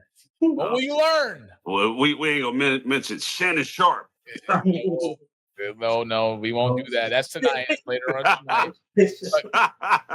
But, Coach Jackson, we want to give a special thank you for your time and presence for coming on the Rewind tonight. I would like to put out there to the public, because we do that with every guest we come on. Where can people find you, show love to you at on social media, as well as if you have anything that's cooking right now in Coach Jackson's world, share it with everybody so they can tune in and support. Dude, I've tried so many different things, but I'm too old for that bullcrap. The technology is too difficult for me to manage. Like I had a blog, which was, that was easy for me because I can write. But then parents started looking at me sideways when I was saying, "Hey, your daughter got real," when I'm just reporting the news. And so I kind of put that to the side. I had a podcast I was working on, but trying to edit that bull crap on my own, it was too much. That editing is no joke. I've tried a whole lot of different things, and what I found my space in, like I was saying to Brian, because when you love the game, you always trying to stay connected. So where I found my space in really was evaluating for a couple of teams, and then, helping them to choose the players that fit together and going that route. So that's why it was hard for me to send you a headshot, send you this, and send you that. Because I don't really, I'm not really an out front person. I'm more at this point a behind the scenes person. So, I got Instagram, got this and that, and I don't even care about that stuff no more, man. It just is what it is. We got you. We're going to take care of you. That's the power of B, with having a team, like you said, team effort. And we got some really good individual personnel on the GSC3 team that make it happen and gets it done. So, Coach Jackson, always a pleasure. Thank you for taking the time to come on a Rewind. I will see you down the road, guarantee, because WNBA playoffs are right around the corner. Second half of the season is already underway, and we'll see what happens with the CBA negotiations with the WNBA. And I love you. I appreciate you, Bryant. I know you got something you want to share before she goes. Floor is yours. I do. Paige Beckers. Oh, yeah. Jackie Young. Paige Beckers. No. Jackie Paige. Jackie Paige Beckers. Paige. Kelsey Mitchell. Paige. Sabrina No School. Hey, and understand, before we close out, Ange, he don't understand why I say Paige Beckers, because she played like those Chicago girls. When you were saying it and he was throwing out these other names, I was saying game recognized game. That's Chicago recognizing game. That's what it is. So you got that. Because you know what it is, Monty? What the same thing I said about Fee. She's smooth, man. She's smooth. I got nothing against her. No, I know you're not. But when you start throwing out some of those other names, Skylar Diggins, they're not smooth like Paige is. And I'm a kind of a Connecticut hater, so I don't tend to root Connecticut players. But Paige is the real deal. She is. She can have a great career in WNBA, no doubt about it. I love Paige doing a damn thing. kicking ass and taking names as a rookie in the WNBA. Dallas Wings are blessed. And I know we didn't talk about this subject, but that's why it's so lazy. No. What I'm getting ready to say now, that's why it's so lazy for them to say that people just jealous of Caitlin Clark. Then why are they not jealous of Paige? Why are they not jealous of some of the other players? The thing is, it's competition. When she's on the court, she's coming out there like, I'm gonna do what I did in Iowa, and they're like, no, you're not. It's not jealousy, it's competition. If I had to knock you, they did the same thing to Jordan, they did the same thing to LeBron. That's competition. When they come in the league, you're gonna have to prove it. We're gonna knock you around and make you earn it. So the thing is, she's a bit flopper, and she's a bit of a shit talker. So that's what happens when you do those two things. Again, I respect her. She's a great player. She's blockbuster, no question about it. But I hate the narrative of the other players hating her or being jealous of her. No, when they're on the court, we're competing, and I'm not giving you shit. It's just that simple. It's as simple as that. It's just that simple. So I know that's a little bit off topic. We kind of ran around a couple of things. We had an unexpected surprise. Chris must have left the back door open and he done slid right in. Hey, come through the window if you have to, man. Slide to the left. Slide to the right. Reverse. All right, I appreciate you guys. I know John is waiting. Thank you, Coach Jackson. Always a pleasure. I look forward to bringing you back WNBA playoffs because we got some things to talk about. We will. You take care. Love you as always. You as well. All right, take care, Brian. Great seeing you. Thank you, Coach. Power to the people, man. To everybody, I said hello to Justine. I will. I'm gonna text my brother in a little bit. All right, take care. Yeah, I need his number too, because I haven't spoken to him in years. Okay, I'll let him know. All right. Take care. Later. Thanks, Coach. Gotta love it. Brian, are you staying or going? Because I got things to do. Oh, I'm here for a minute. Go ahead. Do what you got to do. Thank you. Chris, solo shot, please. Get this guy out of here. Get him back in the back. Get him in the back wherever the hell he came from. Episode 29. Bryant is with us, joining us. Unexpected surprise. Didn't expect to see him here tonight.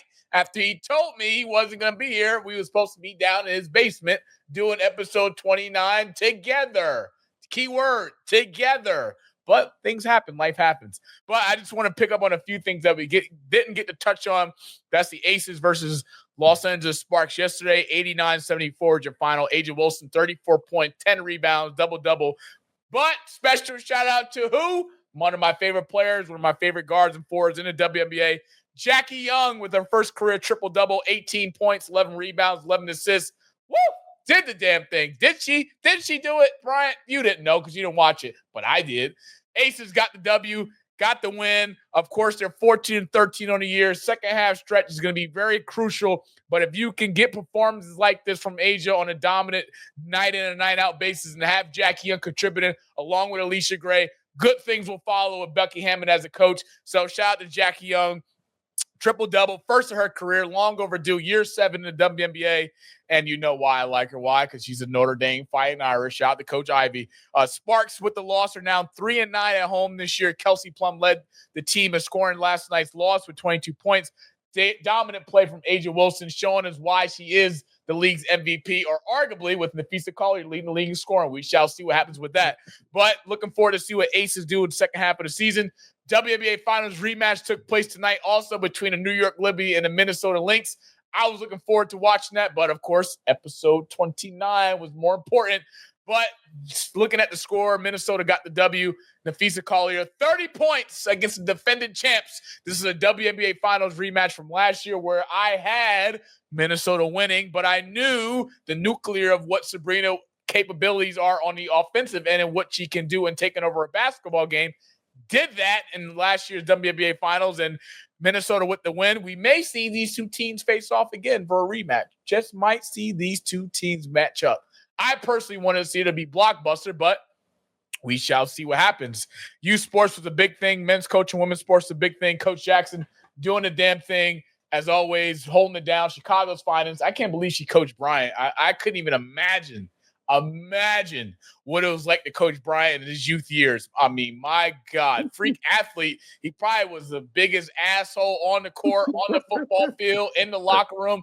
Probably didn't want to listen to anybody with that big ass head when he had hair at the time. Thought he knew it all. So shit. Shout out to Coach Jackson for dealing with Bryant because, yes, he is a diamond in the rough. Yes, he is blessed to make it out of Chicago because Chicago is messed up. I would say another word, but I can't say that on national airways. We'll say that for another day. But proud of Bryant, proud of Coach Jackson. And we got some things we got to talk about, shifting gears, because the power of the what? Pivot, because we had Bryant come where? Through the back door. NBA, NFL, get into it with Luka Doncic. My Los Angeles Lakers star guard was featured on this year or this month's edition of Men's Health and his body transformation. He was on the cover of Men's Health this month, making a tremendous effort to slimming down his weight from what he ended with the season. He's been putting in the work. And what has he sacrificed so far, Brian? His what? Summer. There you go. I said it for you. You took too long to say it. Sacrifice this summer, putting in the work and getting better, slimming down, shredding weight, adding muscle. This is what the Lakers need for this year, with the future being around here with, we shall say, hopefully will probably not be, but LeBron's final year in the NBA. We don't know what that looks like. But last night, Luka was seen where? Dyckman Park in New York for an event. Of course, if you don't know, in summertime, Dyckman is always lit up with stars and star-studded power from the guards, from the centers to the forwards. Last night there, he even knocked down a shot from the bench. He sat down on the bench, knocked the shot down. I used to do that at Eastside in my years there from time to time. Just grab it and just throw it in there. Shit goes in. Poop. But Lakers need a healthy Luka Doncic this year to carry the torch, to carry this franchise into the next generation, because he is a future at 26 years old. But, Bryant, I must say, I am impressed. With the work he's putting in this summer, losing weight, adding muscle, sacrifice this summer, doing what the Lakers need him to do, and that's to be a superstar. All the great players have sacrificed this summer to be where they are. Kobe Bryant, Michael Jordan, Scottie Pippen, Penny Hardaway. I can go on. Dwayne Wade sacrificed this summer to do what an organization needs them to do to take them to the level of where they need to go. Now, we know the Lakers have a what? Standard, and that's winning championships. But Luka doing the damn thing, and I'm proud of him. But Brian, you got to say, man, he's been focused. He's not drinking beer. He's not smoking hookah. He's running a treadmill. He's in the gym, getting his work in. He's getting his body right in the weight room. Off to a good start if you're a Laker fan. Got to be proud of the progress Luka's making. It's still not going to work, but it's probably an extra 10 games. But whatever. That's why I'm not getting excited. Need to. I don't. Oh, the last time I was a Lakers fan is with the Magic. That was so long ago. I think you were still in someone's scrotum. So at the end of the day, I care less about what's going on with the Lakers now. Shouldn't even. Yeah, you ain't supposed to be here tonight. To say that is a disrespect. We got NFL preseason news. The preseason is around the corner, of course, 2025.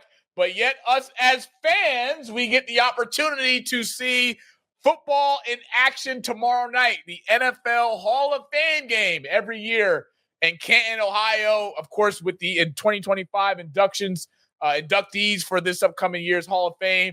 It's going to be a great game. I'm excited to see it tomorrow night, 8 o'clock on NBC. Man, it's going to be exciting between the Detroit Lions and the Los Angeles Chargers. I'm thinking about last week's start, bench, and cut with LT, San Diego Chargers, Los Angeles Chargers, how times have changed. Money has evolved. They have a big stadium in LA. But I look forward to this game personally, just to see some players in action and just to see the game itself returning. I know Brian's a big fan of the NFL. I am as well. And we come back with the football season. But this game here, the NFL Hall of Fame game, if you didn't know, has been taking place since 1994. This is the Chargers' second time being in it. They did want it to play in the Super Bowl that same year. Keep that in mind. I don't know if they'll make the Super Bowl this year. We'll get into that when we return. But Detroit makes its first appearance in the Hall of Fame game since 1991, a season that culminated that year in its first trip to the NFC Championship game in the Super Bowl era. But these two teams have a lot of things to look forward to. Personally, when we talk about the Hall of Fame game, we talk about what? Excitement. We talk about what? opportunity for second and third string, fourth string players to try and make the final 53. I know a few players I look forward to seeing in tomorrow night's action is more importantly than Brandon Rice. If you don't know who Brandon Rice is, he is the son of who? Hall of Famer, Super Bowl champion, San Francisco 49ers own Jerry Rice. I'm not happy the way where he fell at in this year's NFL draft with his draft stock falling past the sixth round. I thought that was a disrespect and atrocity to have him drafted that late. I look forward to seeing what he's going to do tomorrow night on the football field because why? He gets an opportunity on what? A national platform to showcase his talent. And I believe, in my opinion, he should make the final 53, but let the politics be itself. Let the talent speak for itself. Let him do the work. I look forward to seeing Isaiah Williams and, of course, Darius Rice, nephew, of course, of Jackson Meeks. But it'll be a test, more importantly, Bryant, in this week's game, tomorrow night's game, for the coordinators in itself because you lost offensive coordinator Ben Johnson to the Chicago Bears as his head coach. And more importantly, you lost Coach Aaron Glenn, who's now the head coach of the New York Football Jets. So the Lions have brought in some new coordinators. Of course, it won't be a full game of stimulation with Jared Goff at center and obviously with Aaron Hutchinson on the defensive side. But we get to see two coordinators get a little bit of feel for everything that they've been working on from the OTAs to the training camps to obviously putting in different systems, having the players adjust to those new systems, which is important when you have new coordinators introduced to the game. But it'll be a time to shine for all these players on the field. Brian, what do you look forward to seeing from tomorrow night's action with the Hall of Fame game, 8 o'clock Eastern time, July 31st, from nowhere, importantly, then Canton, Ohio? The first 5 minutes. After that, it's, as they say, it's garbage time. You know, it's garbage time, man. Come on, it's the first game of the year. It's preseason. No, people watch Hall of Fame game. Yeah, but still, I consider it as the first game. You know, nobody's going to really watch it. They sit there and watch it for the first 5 to see who's out there. But there's, you know, nobody's trying to get anybody hurt in July 31st. It's just too early. So, you know, it's exciting. It's cool. But yet, you know, it's good to see that football is coming back and we can energize ourselves and get ready for September. I'm ready for that first week in college. I tell you that. Absolutely. That first week in college is woof. Yeah, blazing. You know, that reminds me of my damn schedule with Alabama, Clemson, and Pitt back to back. That's that was something serious. So, but you know, it's football is American sport, and it's good for it to be coming right back and right around the corner. I love Absolutely. it. I love it too. And what more importantly, when I look forward to tomorrow night's game is seeing Amari Hampton, number 22 overall pick in the first round for the Chargers running back. He plays a pivotal role as Hall of Famer Najee Harris, soon to be. Let me not say Hall of Famer, sorry. I am so sorry. Let me just say this. Amari Hampton, who's the future of the Los Angeles Chargers backfield, behind Najee Harris, star-studded power at running back. If you hadn't seen him for the Steelers, you get to see a chance to see him with the Las Vegas Chargers. Sorry, but he's recovering from a very crucial eye injury, and this right here for Marion is going to be a big test for him to see Coach Harbaugh trusting him. We know Coach Harbaugh loves running backs. If you didn't know that, go back to when he was at Michigan with, of course, Blake Corum, who is now also in the NFL and plays for the Los Angeles Rams. But this is going to be exciting for all the rookies, undrafted players that come out and have an opportunity to compete and also have an opportunity to compete for the final 53 because we're getting close to where at the end of the preseason those cuts happen week in and week out. Brian knows about those cuts and how it works. So it'll be exciting to see. I look forward to seeing tomorrow night. Just for shits and giggles for tomorrow, I'm going to take the Los Angeles Chargers in a win just because Coach Harbaugh. But the Lions will have a lot of things to figure out from the coordinator's perspective. I do expect to see from both teams to be a little bit more loose in the play action as well as laid back. I know the Chargers can be a tendency run heavy as we've seen last year, but it's a Hall of Fame game. The Stars will probably play the first drive, and that'll be all she wrote. We'll get to see the bench and the rest of the Stars play, but it'll be exciting. Football's back tomorrow, and I hope all our NFL fans are excited to see that happen. Now, the Giants, the New York Football Giants. I can't stand them because they beat my Patriots twice. But in all honesty, I do thank Giants fans, and I do thank the Giants for beating the Patriots those two times in the Super Bowl, 2007, 2011, because it opened up doors for Tom Patrick Edward Brady to go back to multiple Super Bowls and win. Fun fact, we didn't know. Did you know the Giants have not yet been back to an NFC Championship game since 2011? Did you also know that the New York Giants haven't been back to a Super Bowl since 2011? How many more times have the Patriots been to the AFC Championship and a Super Bowl since then? So Giants fans, yes, we know you're living on cloud nine forever with 2007 and 2011 Super Bowl victories. Kudos to you. If I had to pick one I want most, it would be 2007 because we were undefeated and we had Randy Moss and we had a nuclear offense. We led the league in points that year. Randy Moss, Tom Brady set multiple records. But the Giants have been irrelevant since then, and it's okay. But you got Abdul Carter, which we're going to talk about, Bryant, who has been very impressive from what I've been reading from multiple Giants reporters, as well as from the coaches. Coach Dable has said in his press game conferences at OTAs, at training camps, this guy from Penn State is off to a great start. Yes, everyone's like saying, oh, he didn't get to have, Lawrence Taylor's number, but that's earned, not given. This is year one. We'll see what he gets ready to do. But he's been balling, Bryant. He's been kicking ass. And I know defensively, the Giants will be something. And I know one thing for sure and two things for certain, that Giants offense is going to be trash. There you go. You agree. We agree on something. Trash. Russell Wilson, Malik Neighbors, I understand all that. Trash. Don't even matter. Defensively, the Giants, that will be the DNA of the Giants this upcoming year, and that's the defensive side. Aaron Rodgers and the Pittsburgh Steelers. So far, so good. We haven't heard anything negative, which is a good thing. Aaron Rodgers has been adapting to the Steelers culture. He has came out on Pat McAfee's show earlier today and said that this place is something special to be a part of. And damn it, if any former player, Super Bowl champion with the Steelers, they'll tell you Mike Tomlin sets that standard high and everyone else follows. Now, everybody said coming in, Aaron Rodgers, the type of player he is, locker room killer, diva, on and off the field, has everything his way. So far, he's been openly honest with his involvement and his adjustment to the organization. He's been saying that he has been enjoying team bonding with his new players, including wide receiver DK Metcalf, who's his star. And Aaron Rodgers has been applauding Mike Tomlin for what he has done. Now, there are a lot of expectations, I should say, for Steeler fans out there. Can Aaron Rodgers bring them Super Bowl number 7? Can Aaron Rodgers win them a division championship? We know they have Cincinnati. We know they have Baltimore. We know they have Cleveland in the same division. But so far, so good. Let's tread lightly here because we know Mike Tomlin's got Aaron on a tight leash, and we know Mike Tomlin ain't taking no BS from Aaron Rodgers, but it's good to see him back in action. It's good to see him happy begin. I've always said it, even from last year, with a decent or good offensive line, Aaron Rodgers can still go out there and throw you 30 to 35 touchdowns with over 4,000 passing yards. And he has the opportunity this year to do that with the Pittsburgh Steelers. Bryant, what do you have to say with Aaron Rodgers so far? Are you impressed, or is it too early to tell? You got to lace him up, man. He's old, but it's my biggest thing with them, and I love the Steelers. Is if they have a running game, my man is not there. So Najee was my guy.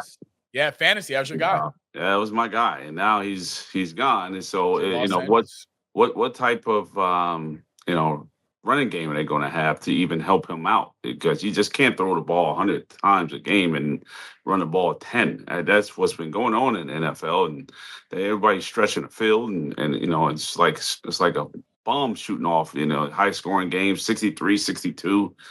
It's just wild. So you got to come back to. I miss the fullback. I absolutely miss the fullback. You replace the fullback with an H-back with a tight end. Everybody's playing with 3 tight ends now, some 4. I miss the fullback, man. That was when football was absolutely great. When you had the headhunter back there and doing his thing and be a lead back for the running back and 3rd and 1 and you give it to to Mike Allstott and go up there and just pound it right through and give it to Jerome Bettis. And Jerome, everybody does everything Bettis. Just do everything with him, and I miss that type of smash mouth football. I do. We do. I do, Bryant. I don't. We don't see that no more. We don't see that no more. You have a bunch of fairies. And I hate to call the wide receivers fairies because I was part wide receiver and part lineman. But it's everybody's taking up ballet in order to be successful, and there's nothing wrong with it. It's just, we want to see some toughness in there a little bit. Yeah. And now everything is spread it out, and 4 and 5 wides, and you got one back sets RPOs. and RPOs, and you got a trip one set, and here now you got your freaking tight end. That's your second number 2 receiver, and he's coming underneath to catch passes on banana routes. Spider 2 wide banana, John Gruden. It's just wild out there, man, and it's just it's even fucking up John Madden game. It just now it used to be simple. Now you got this going on in Madden. Well, me as a Madden professional, I've took great pride in my Madden career, playing on PlayStation all these years, and you had the opportunity to watch me. I think Madden 23, maybe, I don't remember, but I was down there. But the game of Madden's evolved, and the play style, the play calling, the feel of the game. It's all different, but I want to give a special shout out. I know we got John Haschek, the fullback from the San Francisco 49ers, who does it all, both run, catch, and block. But shout out to John Kuhn. If you don't remember John Kuhn, fullback for the Green Bay Packers, drafted by the Steelers in 2005, played for the New Orleans Saints. Man, John Kuhn, that running back, when you had Ryan Grant back there. Oh, Bryant know a thing or two about John Kuhn when he had to play him twice a year. Cool. That boy was tough as nails, man. One of the greatest fullbacks of all time. Shit. I hated that. Cool in Green Bay. It was crazy. Shout out to John Kuhn. Hell of a career. One of the true fullbacks, just mean and tough. Just didn't give a damn. Just ready to knock somebody's head off. We got away from that, and that's something the NFL has got to get back to, because seeing 40 points a night is cool, but I want to see defensive game plans. I want to see defensive schemes. I want to see two teams that just can't prevent each other, or can't that one team can't help this team but score. The other team does the same thing. I like 14-7 games. I like 21-14 games. I'm cool with a touchdown. I don't like game of field goals. I want to see you score 12 points on 12 different drives, get a result. Like, no, get in the end zone, but like a good defensive game. And we get to see that. Speaking of defensive players, Trey Hendrickson, the defensive end for the Cincinnati Bengals, if you didn't know, was holding out due to trying to get a new contract. Joe Burrow came out, already said publicly prior to the offseason that the Bengals need to sign Jamar Chase, which they did, T. Higgins, which they did, and Trey Hendrickson, which they have not so far, who was holding out.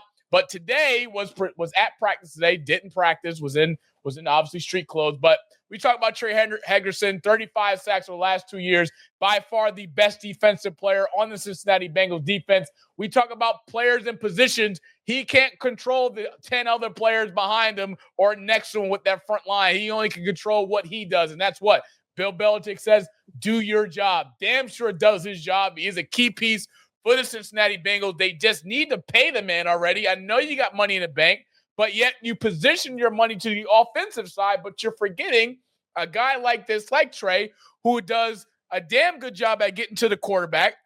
Yes, when we talk about the Bengals, they had no defense last year. There were 4 games last year in particular where the Bengals offensively scored over 30 points, but yet just couldn't get a damn stop when it mattered most on third down. Rather it was late in the season, or rather it was any point in the season.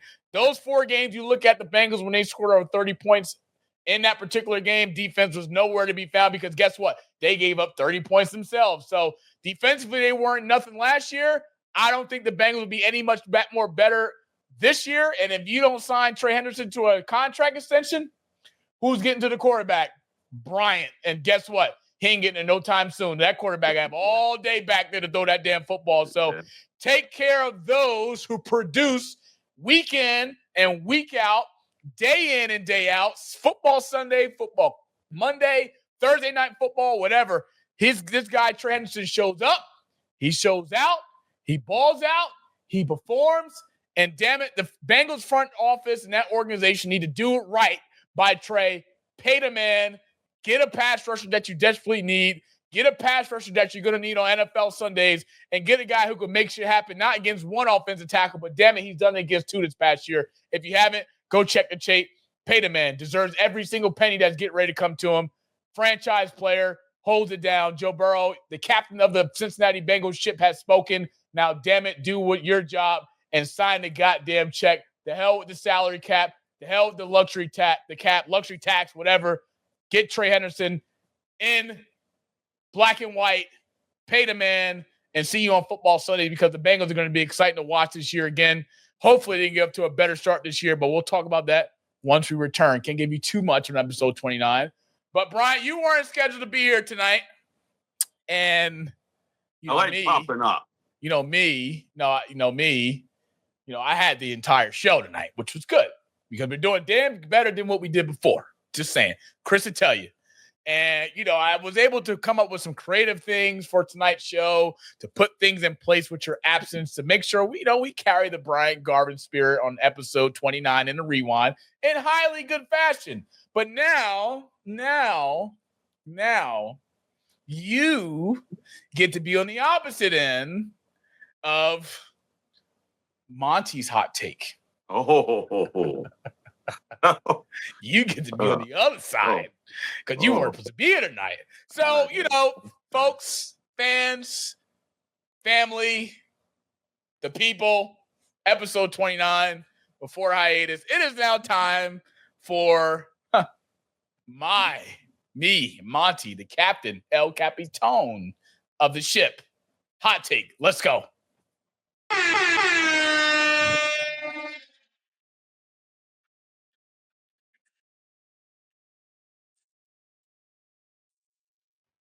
Now, after this hot take, I want to bring in John for this because this is important. And since Bryant's here, he can chime in as well on this week's edition. The last week before our hiatus, I'm breaking down the recent news of ESPN parting ways with Shannon Sharpe, former NFL analyst, on First Take. Now, there's a few things I got to say both publicly and professionally. I'm learning. And I need to tread lightly here because this is a dangerous area I'm getting ready to enter. If you didn't know, Shannon Sharpe was getting ready to embark on a $100 million deal to be one of the highest paid analysts in the business. Yes, he's successful with Nightcap. Yes, he's successful with Club Shay Shay. Allegations came out, him messing with this OnlyFans woman. She was 19 at the time. She's now 22. Allegations. Lawsuit comes out. They settle privately with the lawsuit. I heard a rumor of a $23 million. I heard another rumor of $50 million. But let me just professionally say something. What God gives, God can take. Now, Shannon has earned the right to be in the position that he was in. Grinded from his NFL on CBS days when he was a studio host. Grinded his way when he spent 7-8 years on Undisputed with Skip Bayless, who elevated Shannon Sharpe as an analyst, as a man, being creativity on that platform, to getting ready to be a part of the number one show for the last 12, 13 years, and that's First Take with Stephen A. Smith, and what the First Take crew does on a week in, week out basis, day in, day out basis, from traveling to New York to then going to Los Angeles to flying private to, he had it all in his contract. Gifted, blessed, something I hope to be soon in my young years of grinding to get to that position. But when you have guys like Cat Williams on your platform, and you have guys, women, I should say, women of power, and Monique on your platform or on Club Shay Shay, and they have these different conversations about what happens in the Hollywood industry and how some people go through certain things and they never get that image back. The image is ruined. They never get those opportunities. The paycheck goes away. The fame goes away. The private jets goes away. The cars goes away. The houses goes away. And yet you have these people on your platform and they're giving you free game of what the industry looks like. And then fast forward a few months later, you are put in a position where you can't control the outcome. Now, I'm sure the woman who announced that she's retiring from OnlyFans with a payday like that, who wouldn't? Duh. I'm sure she also was coached through this legal lawsuit process and put Shannon and his legal team in a corner and also in a position where they had no other move to make but to what? Settle. Now, some things are just better kept quiet than told publicly. And I know Shannon, being the analyst that he is, damn good at his job, does a damn good job on Nightcap, very, very informational, knows his stuff, Pro Football Hall of Famer, Super Bowl champion, but as a black man in America, but more importantly, as a black predominant male figure in the world of sports, that we don't have too many at the top of that mountain that we can look to, that has a voice on a platform that generates millions and millions of viewers. Shannon Sharpe put himself in the position where he is officially fucked, where I don't know if he can recover from this. Now, I know Nightcap goes on. I know Club Shay Shay goes on because that's his own business. He built that from the ground up. That generates revenue. But his sponsors that were sponsoring Nightcap are gone, besides DraftKings. I know DraftKings came back. And Club Shay Shay in itself, they've lost sponsorships. But when we talk about this situation, and me being a black man in America and knowing the other side of what can be, Bryant and John know that world a little bit more better than I do. This is a failure to the sports world because we all love First Take. This is a failure to another example of a black man being put in position to make a fool of himself. But I am pissed off, to call it what it is. You make so much money. You're getting ready to sign a life-changing deal that makes you co-head honcho of First Take on ESPN, because we all know Stephen A has other things that he wants to do, he wants to achieve, and wants to branch out to.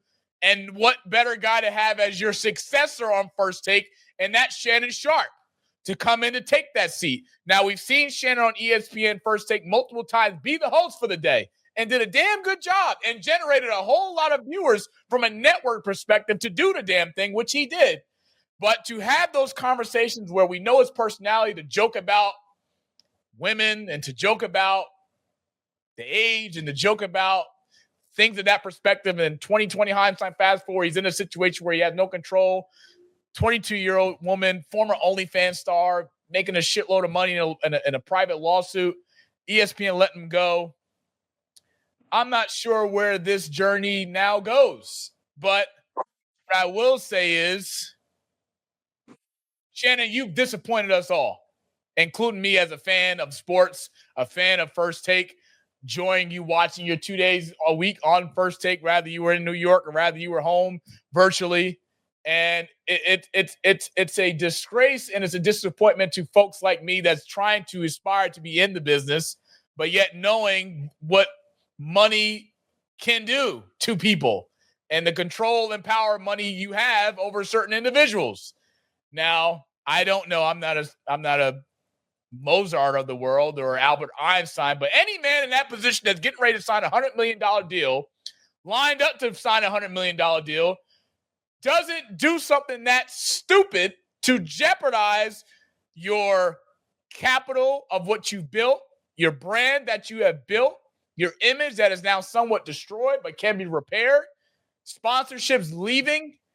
I don't know what happens next. But for Shannon Sharpe, I will say this. I pray that you still overcome those obstacles, we all go through shit in life where we have to learn the hard way, and we're sure there's things that we have done in our past that we're not proud of, or things that we ask for forgiveness for. But this right here, I'm just not sure. And that is this week's edition of not Coach Garv's hot take, but me, Monty's hot take. Fellas, floor's yours. I'm gonna take this shit over because I got something for your ass right here. Okay. And at the end of the day, I'm like 50-50 on this one. And John was going to agree with me when I get finished saying this shit. You don't know that. I do. Because at the end of the day, certain people are held to certain standards. Correct. And then certain people that are leading this country can do certain things, which is similar, and yet get away with it and don't lose anything. Even with the tag of 34, of saying he's carrying that. And it's nothing different, except that the fact, these women were probably older, but they still were grown. So he has done several other things, and he has done other things with younger women. And yet nothing is said. So why does Shannon got to come out of his pocket, lose all these things, even though not saying it was wrong, it wasn't wrong, what he did? Yeah, it was wrong, and he's paying for it. But other people, because you are held to a certain degree, are not losing anything. And yet people are moving in fear because of it, that he can do no wrong. Wrong is wrong. You should be held accountable. Correct. It's just as simple, especially when you're 14, 13, 12, 15, 16. This young lady was 19 and ended up being 22. That's a long relationship that she consented to. But yet she didn't consent to that other stuff. But who knows? We wasn't there. Nope. But at the end of the day, we know what time it is. We already know what the deal is. We got to be smarter. Oh, yeah. Absolutely. Listen. We got to be smarter. Yeah. We got to change the games now. Yeah. Because it's enough is enough. We are always plastered on TV with this game. You have R. Kelly, game. You have Diddy, game. Bill Cosby, game. But a certain individual is being plastered, no game. He got everybody about the balls. You can't say nothing. Everybody's being money laundered. Everybody's being moved and motivated by money. No morals. That's why I can't respect that game. On either side. Because the other side is just as disgusting. But nobody's saying about them either. But yet, if it's us, we're plastered across the globe as being this bad, evil black man that's going around doing X, Y, and Z with an adult. That's my anger towards it. Wrong is wrong. Right is right. Accountability is accountability for all. Not for half of us. And the other half gets the slap on the wrist. John. Listen, man, there's layers to this. Like there's a couple of lessons to be learned from this. First of all, nobody's untouchable. We've seen this time and time again, especially for black men. Like, just because you feel that you're making a certain amount of money, nobody's untouchable. If they want to touch you, they're going to touch you. This is a perfect example of that. But let's dig even deeper with this. You were literally sitting on a bag of $100 million, right? All you got to do is keep yourself clean. And let's not think about just you. This is generational wealth. This ain't about you. This is about your kids. This is about your grandkids. This is about your great-grandkids. You would have had everybody set up for the rest of their lives and given them a step up. But you messed all of that up. And you thinking that you can move the same way that the other side moves, that's not reality. Because we've seen it time, like the examples you guys gave earlier, we've seen it time and time and time again. You get to a certain point and it's like, look, we got to knock you off that pedestal. We got to put you back down here.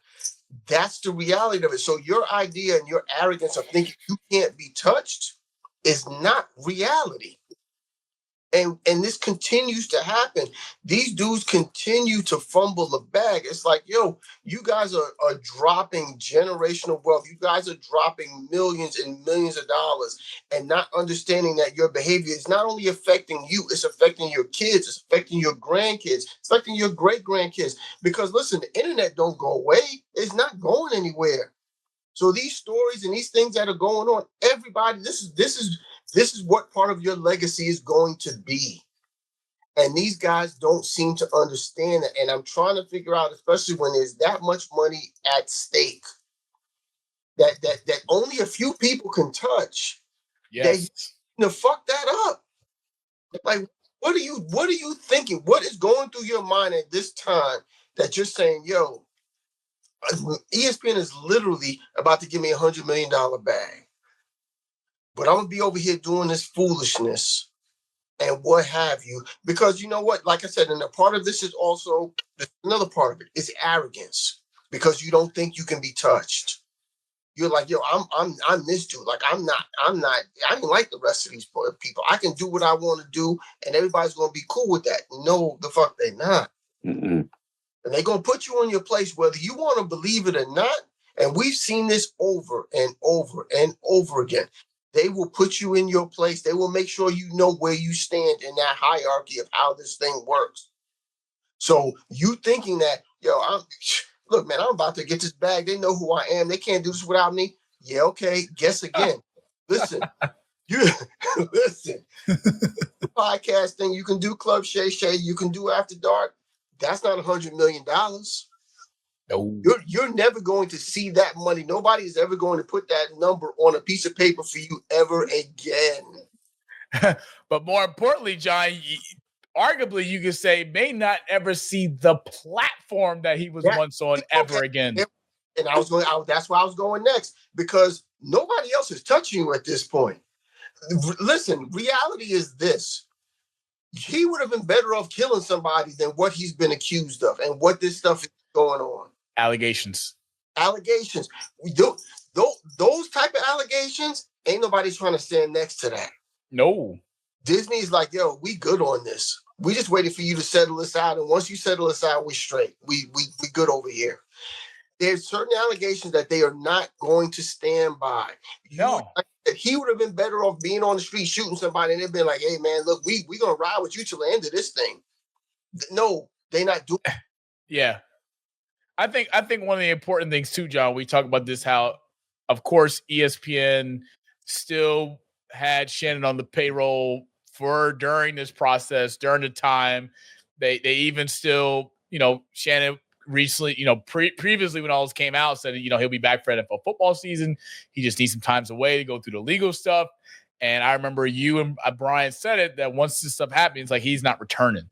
He's done. Because as this thing goes on, as more things unfold from this, obviously this lawsuit, things that come out, ESPN is not going to want to have that attached to their brand. Now, if people don't remember, ESPN is represented and owned by who? Disney. Disney is very kid-oriented company, and any person of any degree with something to do with women or something to do with younger age, something to do with anything in that magnitude, you are cooked, fried, flipped over, and thrown out the street. And last time I checked, when we talk about platforms and networks, if it ain't Fox Sports, it's ESPN. If it's not ESPN, it's NBC Sports. If it's not NBC Sports, it's CBS Sports. But last time I checked, there's only really 1 or 2 or 3 dominant shows that make numbers on an average basis, from ESPN and First Take to obviously Fox Sports 1 with Colin Cowherd's show that comes on 12 noon. I know people watch, Get Up on ESPN at 8. I know people, support, everything that goes on with Fox. Fox is not as big as it once was, with, of course, the departure of Skip and the departure of Joy Taylor and the departure of Shannon Sharpe. So to be on a level where you have millions of people watch you every morning, that is now gone. The ability to be able to fly on a company jet on company payroll, that is now gone. To be able to have the access to things that people like me don't have access to, or even people that's in the sports world don't have access to, those things are now also gone. So as I said, man, what God gives, God can take. And one thing about this world, if you're not appreciative or humble about what you have, if you're not appreciative or humble about what God's blessed you with, and if you don't do those things correctly, God said, look, we need that back, because I gave you it. I gave you the money. I gave you the platform. I gave you the voice. I gave you the check, the jets, the houses, the cars, the opportunities. But you wanted to act ignorant. You want to do stupid shit. So God said, you know what? Let me get that back. And I hope Shannon recovers, Bryant. I really do. I really hope he recovers. Look, God is one thing, but the elites is another one. It's just what it is. Say that one more time. God is one thing, but the elites is another. And it is, God is telling you this, but yet the elites, they don't lose nothing. They show you, they can tell you. They can do the same thing and lose nothing. Nothing. You better look at the chain of command. No matter how much money you have as a black man, you still last. Still last. Statistics says so. You still last. Man, this has been great. Great episode. I want to get into another segment, and that is Rewind of the Week. We got 2 more segments before this thing's over, folks. 2 more, episode 29. Rewind of the Week. Let's go, baby.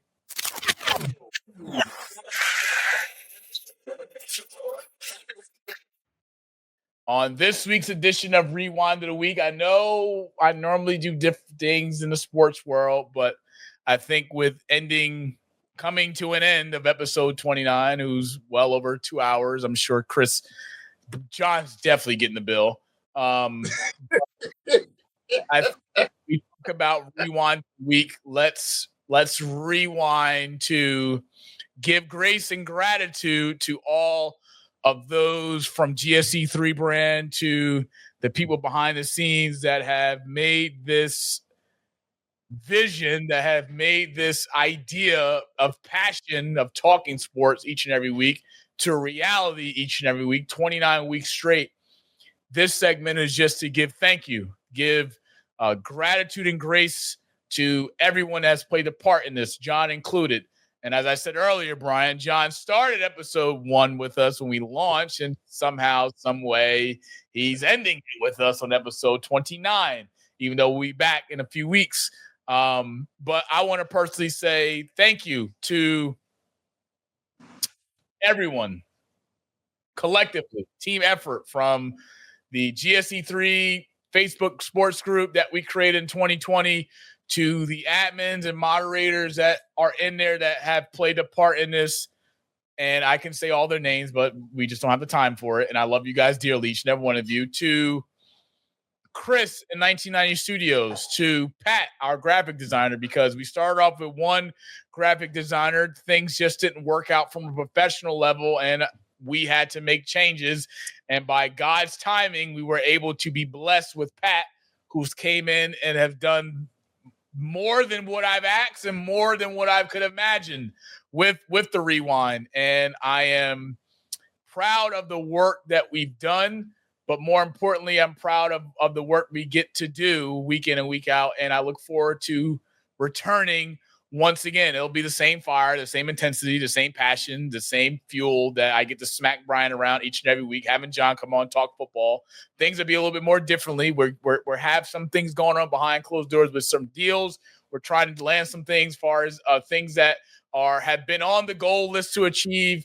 But I just want to take this opportunity for this segment to thank everyone that has played a part in the Rewind and the creation and the legal team phases of putting this thing in black and white, to connecting us with different individuals that come on this platform, both men and women in sports. We don't have a woman co-host yet. That is coming, I promise. We're working on that. Those things take time, but I'm just thankful to the good Lord to be able to do this and to have two individuals that are extremely important in my own personal private life to do this with, from episode 1 to episode 29. It is truly an honor and a blessing. And yes, Bryant wasn't supposed to be here tonight, but just left the back door open, of course, for him to come in. And it's a team effort. Yes, I had the easiest job to come on here and speak in front of a microphone and talk sports and give you stats, and Brian breaks down film, or Brian breaks down a video clip, or I talk about something that happened previously. That stuff's easy. It's the behind the scenes stuff that people don't understand, with the messaging and the scheduling and the promoting and the marketing and the breakdown of Chris does with each and every episode, and putting the reels together, putting the clips together, the posts on all the platforms, and Pat doing what he does with the graphic design and putting the lower thirds and getting the YouTube nail. All these different aspects of what goes on behind the scenes. It's a team effort. And me personally, I can't get all the credit. I will not accept all the credit. Everyone a part of this thing gets their flowers. They definitely deserve them. And John always has been a big supporter and advocate of to not block other people's blessings. And with this platform, we were able to do that. And I just want to give a shout out to my guys, Chris and Pat. A special shout out to Michelle. Special shout out to Chelsea. Special shout out to Brian, to John, to Bernard, to Walt, to Jesse, to Marisa, to Anthony, who's been a really big advocate and supporter from Rewind from day one, to Mahia Cigars family, to everyone that's been on this thing for 29 weeks. Thank you to you all. This has been a blessing. This has been something that I am able to put into reality. And I hope I can be in a position to inspire others, regardless of your age, your race, your gender, male or female, whatever. Don't be fearless. Don't be afraid. The hardest step is the first step. Everyone thought I was a dumbass for doing this. Everyone thought this wouldn't work. I mean, yeah, we're not the level where we want to be, but we've made gains every week to get to that end goal. And that's one step closer to my dream. John and Brian are just a part of this journey to see me get to that level, and to be able to have the people that's come into this thing to support it. It's been an unbelievable, humbling feeling. And I'm just thankful for you guys. And I'm just thankful for everyone that's come on these 29 weeks. I'm thankful for just everyone that's just supported this thing. It's just been a team effort. I can't thank you guys enough. So, Bryant, you've been a big supporter. We started this thing 2020 in your basement, then transition that was 2020 in my apartment. I didn't get the internship at Fox Sports. I had to figure something out. I have a meltdown at your house. You fucking ripped me a new one. Here we are now. John, I have him on a year before. We reconnect on a different level in 2021. Gentleman's Corner gets introduced.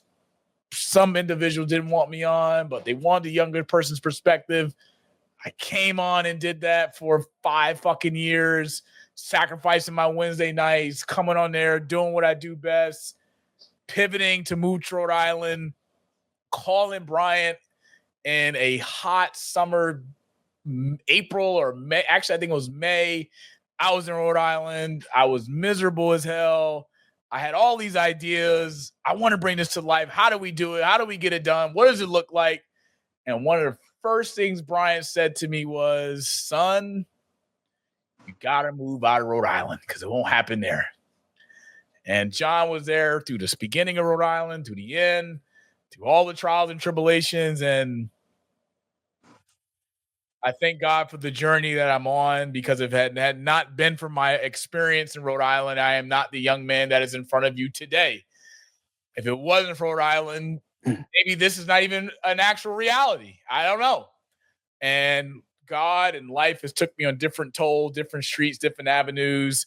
And I got back in July of 2024. And what was number one on my list? Global Sports Entertainment 3. Let's make this thing legit. Let's go put in the work. What did I do? I called Bryant in early August. Let's map this thing out. And eventually Brian's going to branch off. He won't be here forever. It's just what it is. As he says, it's just what it is. He's going to branch off. He's going to do other things. He has other goals and aspirations he wants to achieve. But one thing's for sure, two things for certain, the Rewind's going to be fine. I'm going to be fine. I'm going to figure this shit out with or without him. I'm going to go through the trials and tribulations with or without him. But I have a good support system. I have a good circle that I trust. And It's okay. by the grace of God, this is turned into a reality. So Chris, thank you. I remember calling Chris and I went through these different producers and mapped out all these ideas, and they just weren't on board. They didn't like it, the timing, they had other projects, kind of kicked me to the curb. I took that personal. I'll be honest, I did. Kick me to the curb. You might not know who the hell Monty Moss is. Let me show you. And got on the phone with Chris, shot the breeze for 2 hours. I was in the car with Anthony, just came from the gym. And Chris, like, let's see what it looks like. He said, I believe in you. Let's do it. Episode 1, rest is history. And we got a lot more work to do. We got a lot more things to accomplish, but I just wanted to make sure we take this time to give thanks, but also to applaud ourselves for the hard work we do. And I'm pretty sure, honestly, me and Chris do the hardest work. Bryant just shows up every week and just bullshits. But that's a story for another day in itself. But Bryant, thank you for what you do. John, thank you. In particular, thank you. I'm saying it publicly on the airwaves, national. And this is going to be out for the world to see for the rest of YouTube eternity. But I want to say thank you for your leadership, your loyalty to me, your mentorship to take me under the wing. We met in 2019, and you've been a big brother. You've been a supporter. You've been with me through my ups and downs, trials and tribulations. We went through some hard times. You've just been a person that I have been blessed to have in my life. And one of the things I told you when I was in Rhode Island about doing this, you said, I'm with you till the wheels fall off, and I got your back no matter what. But what Anthony has always taught me, and he taught me this early on in our relationship, when a person's words don't align with their actions, then they're just full of shit. And your words and your actions have aligned. So thank you for what you do. And you've been a blessing. Bryant, you should already know how I feel about your fucking ball-headed Chicago candy ass. But thank you, fellas. Thank you to Chris. Thank you to Pat. Thank you for the team at GSC3. It's just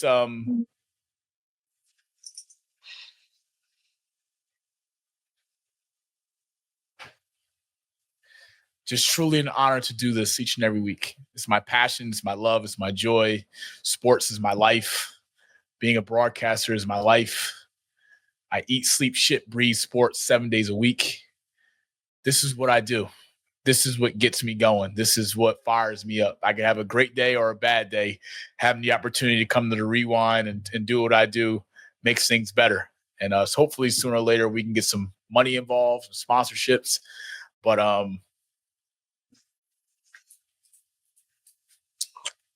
by the grace of God, thank you. That's all I got. Floor is yours. Listen, man. I wasn't planning on getting all emotional. Neither have I, brother.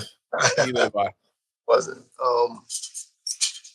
To say that I'm proud of you is an understatement.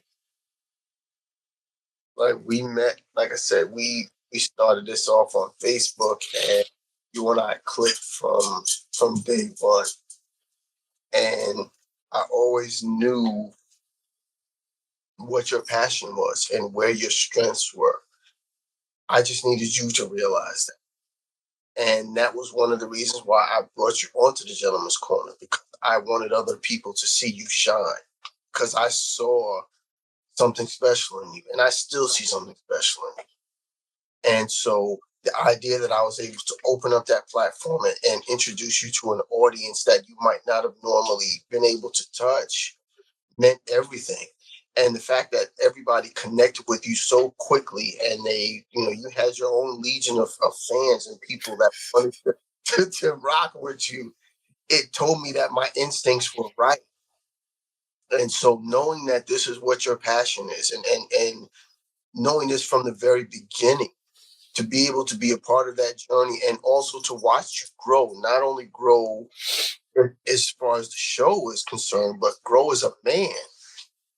I've grown over these last 5 years. It has been an amazing, amazing journey. And like I said, I can't tell you how proud I am of you. Like I can't measure it, because you are exactly where you're supposed to be. And you and I, like you said, we talk every day. And literally, like, we went through the whole thing with Rhode Island, and you were just like, I got this idea, but I got to get out of here. And my thing was, like you said, I'm rolling with you till the wheels fall off. There's no ambiguity in that. I'm rolling with you until the wheels fall off. So whatever you do, whatever you need, whenever you want me, wherever you want me, I am there. There's no questioning to it. You're literally, I got a son older than you. So you're like another son, but you're my little brother. And so my job is to protect you. And my job is to make sure that you see things in a different lens, because I know when you're young, you see things in a certain lens.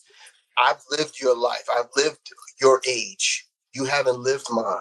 So there's things that I can teach and I can show you, that so that you don't bump your head. I'm trying to make this journey as smooth as possible with you. And however I can do that, that is what I'm going to do.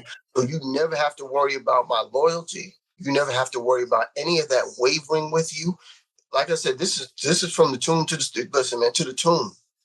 This is where we going. So I got you.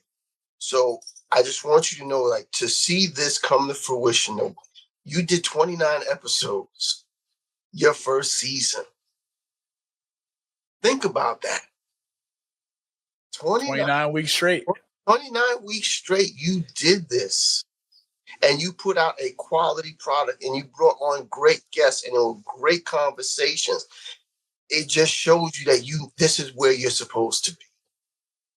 And the future is only going to get brighter. You're only going to grow. You're only going to get better. So I am looking forward to that. I'm looking forward to be a part of that journey. I'm looking forward to be on these shows. I'm looking forward to talking to you and watch you grow. I am looking forward to your future, because it is bright as hell.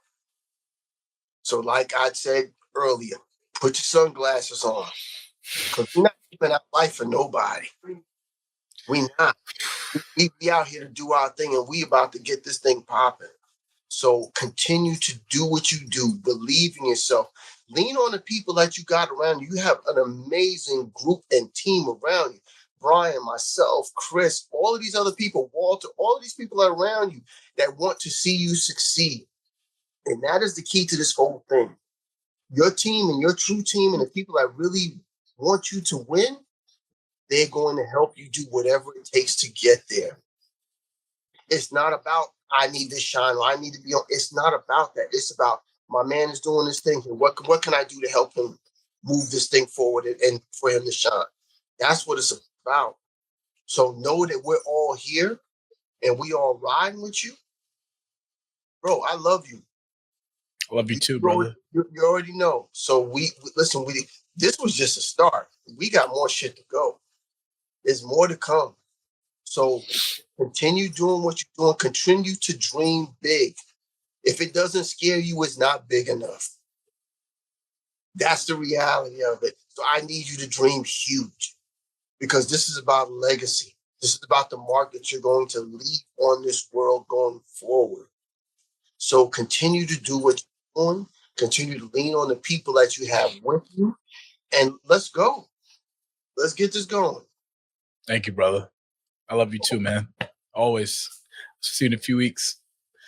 Absolutely. Oh, listen, we about to get it in for real. Bryant, did I tell you John's coming to town? Yeah, and I know it's in August. Shit. It's Ben is about to pick up. No, I'm just glad that John didn't say from the womb to the tomb. I said, let me find out. You got a womb, son? I said, for the womb to the tomb. Let me find out something. Yeah, but we not focused. We focused, man. We focused and not finished. It's just what it is. So, but I don't have any energy to do all the crying and stuff because I'm pissed off about a lot of stuff. But however, we all proud of you, and you have no choice in the matter. Damn sure don't. Yeah, because I would fuck you up in a minute.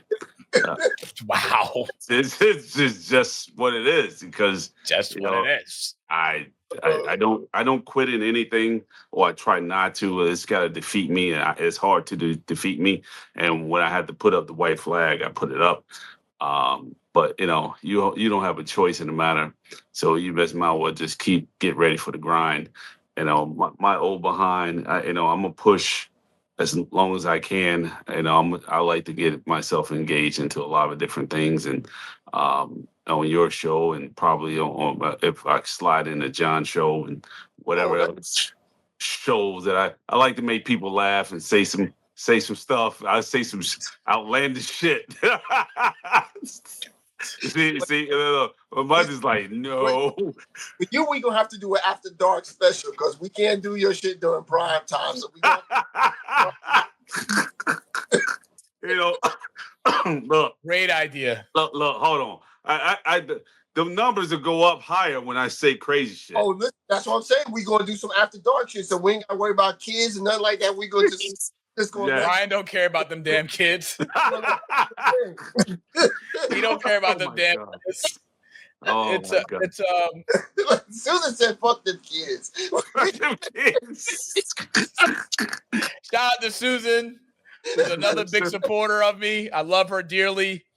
She's also been a big inspiration from all the private things I've gone through to my mom and her cancer battle and the shit she has to deal with week in and week out and the procedures and the doctor's visits and all those things. I want to be able to have a platform where we can shine a light on her.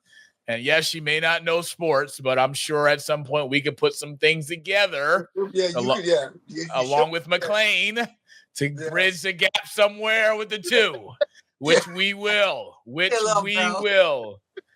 Shout out to Miss Susan Copeland. Hey, Susie. Susan's run punch. Hey, Susie. Hey, Susie. I got a bonnet on. I am not. She got her nightgown on. She has a bonnet on.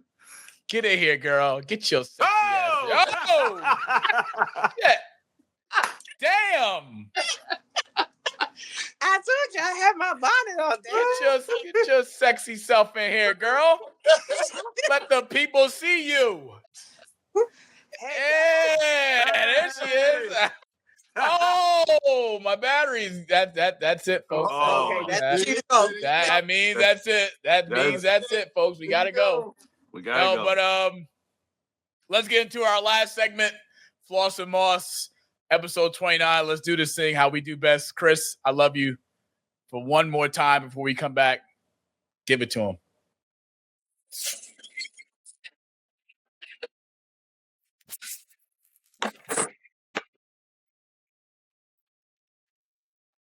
Well, folks, episode 29 is getting ready to sign off. And you know the boys, gone fishing. Gone fishing, folks. So be our last time you see us in a few weeks. We'll see you back for college football season, NFL season. But boy, I tell you, I'm looking forward to August, my birthday month. Man, I'm pushing. I'm still in the gym, putting in the work, paying dues, still being the sexiest man alive. GQ magazine. I'm coming for that magazine. I'm telling you, GQ sexiest man of the year. That's gonna be me. I promise you. Like McClain say, I promise you. But we going fishing, folks. Bryant, man, you got anything to say before we hit the road, man? We got the boats fired up. We got the fuel ready. We got all the fishing rods. Everything's set, brother. You ready? What we doing, man? I'm ready to fight somebody right about now, but it is what it is. But we Goma Powell, Goma Moss. Yeah, we're ready. We're all reckoned to get the hell up out of here for a few weeks, and Yep. we got some good stuff coming up here, and especially in college football. I look forward to it. Oklahoma, Texas, Ohio State. You get Texas and Oklahoma week 1 college football, Bryant. Archie Manning gonna throw that thing. Archie Manning go do some things before him up around here. I'll go hook him horn. Hook him. He go do some good stuff. So I'm looking forward to it. But it's it's gonna be kind of a lonely Wednesday, and now I can get back to making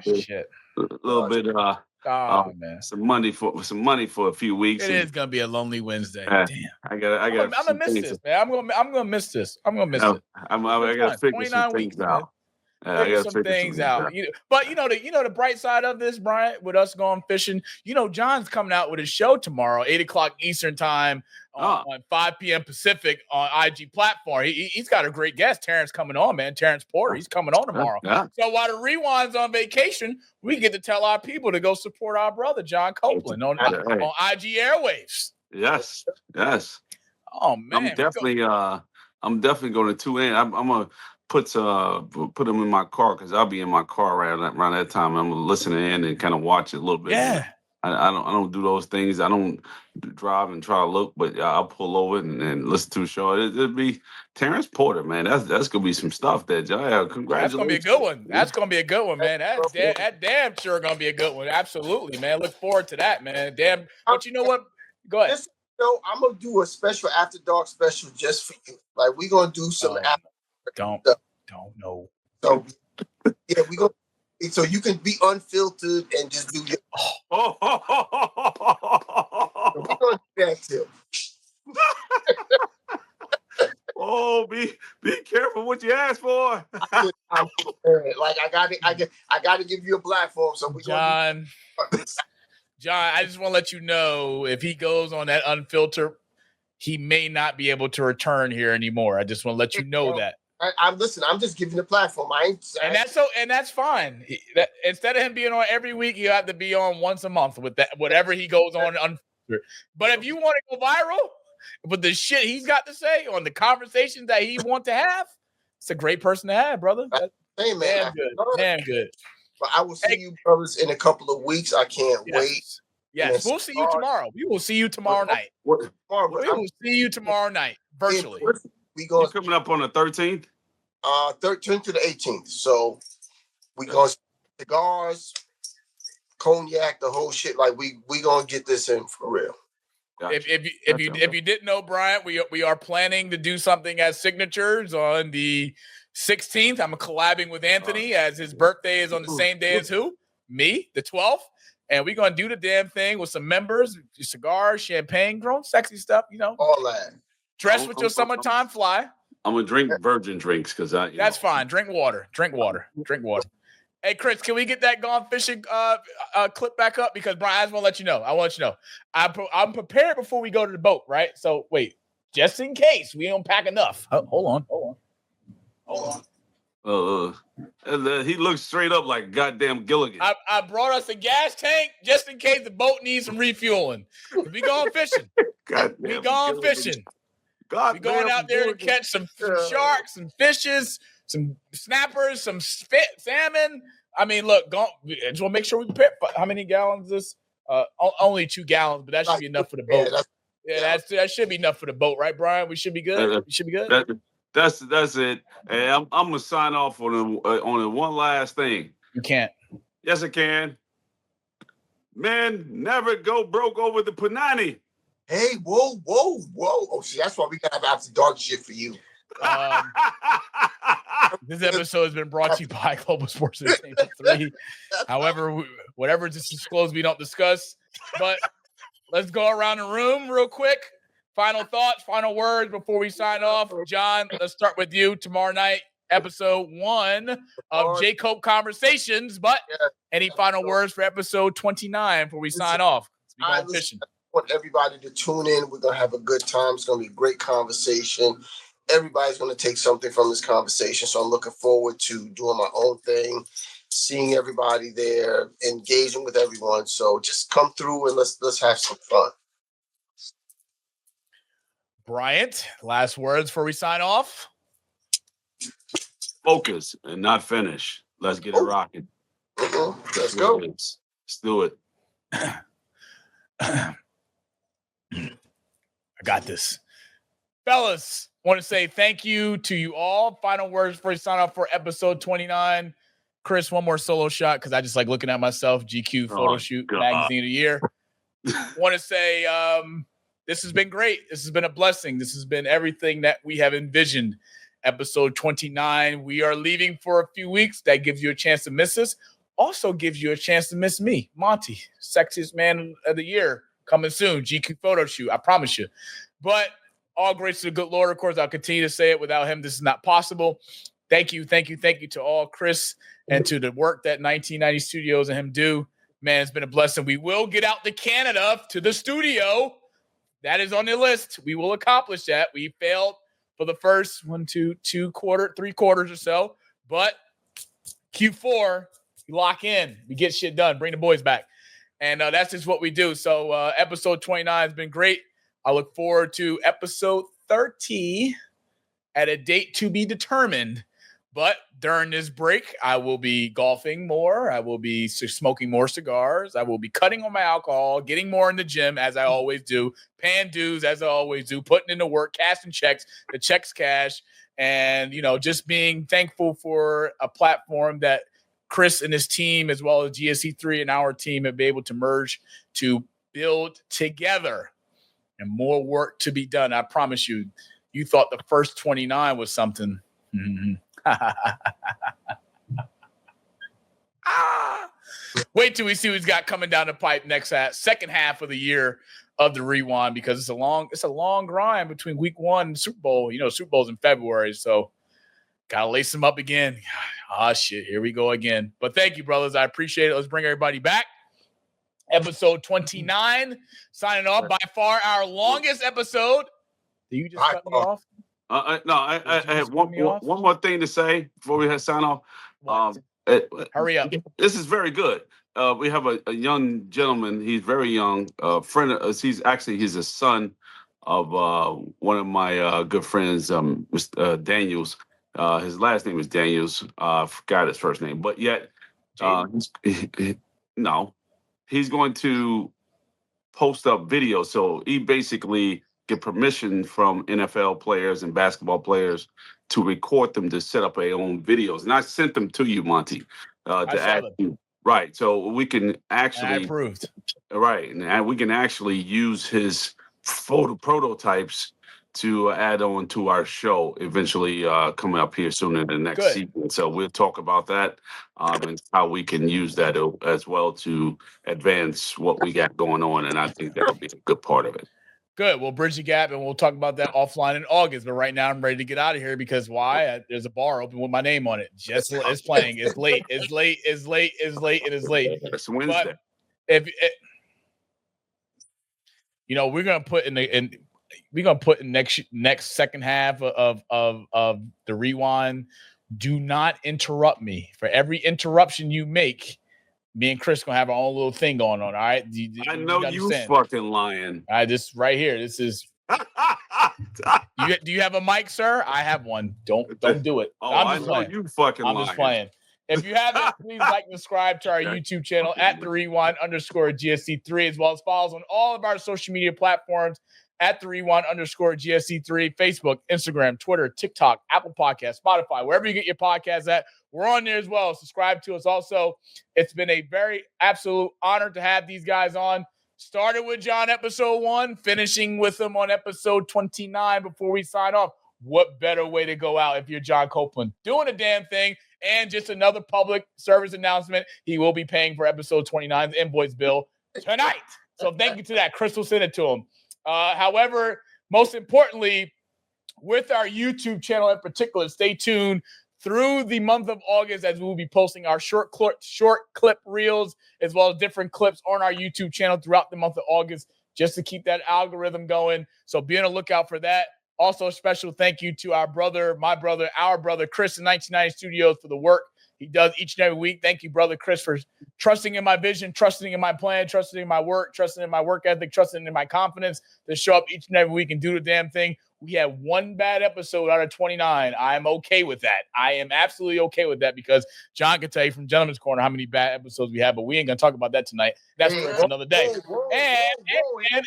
However, you can follow us on Instagram. No. You can follow us. We don't throw nobody into the bus right now. No, we're not. You can follow us on Instagram also at 31_GSC3. Thank you to all. So from our guest, Coach Angela Jackson, Chicago's finest, to our brother, and who really isn't a guest at this point. He's just a regular co-host, I should say, at times. John Copeland Jr., to my co-host who showed up during the show, midway point. Chris let him in through the back door. Brian Garvin, Monty Moss signing off, episode 29. The hiatus begins. We'll see you guys in a few weeks. But just know, Chris, get the graphic back up. We're gone fishing, folks. And as I say before every episode, I come with something creative. I'm going to say to end tonight's episode,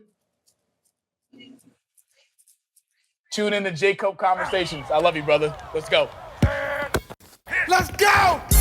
I was checking out the scouting report, and I don't see nothing but bums. You and your whole entire world know that I am the one. You and your squad ain't got nothing for me. Hey. Your organization is looking stressed. What? And now that you haters is running from me, I know that you see that I'm highly blessed. Here we go. Here we go. Here we go. Here we go. Yeah, we live with your boy Coach G. Yeah, we live with your boy Monty. You and your squad ain't got nothing for me. Your organization is looking stressed. And now that you haters is running from me.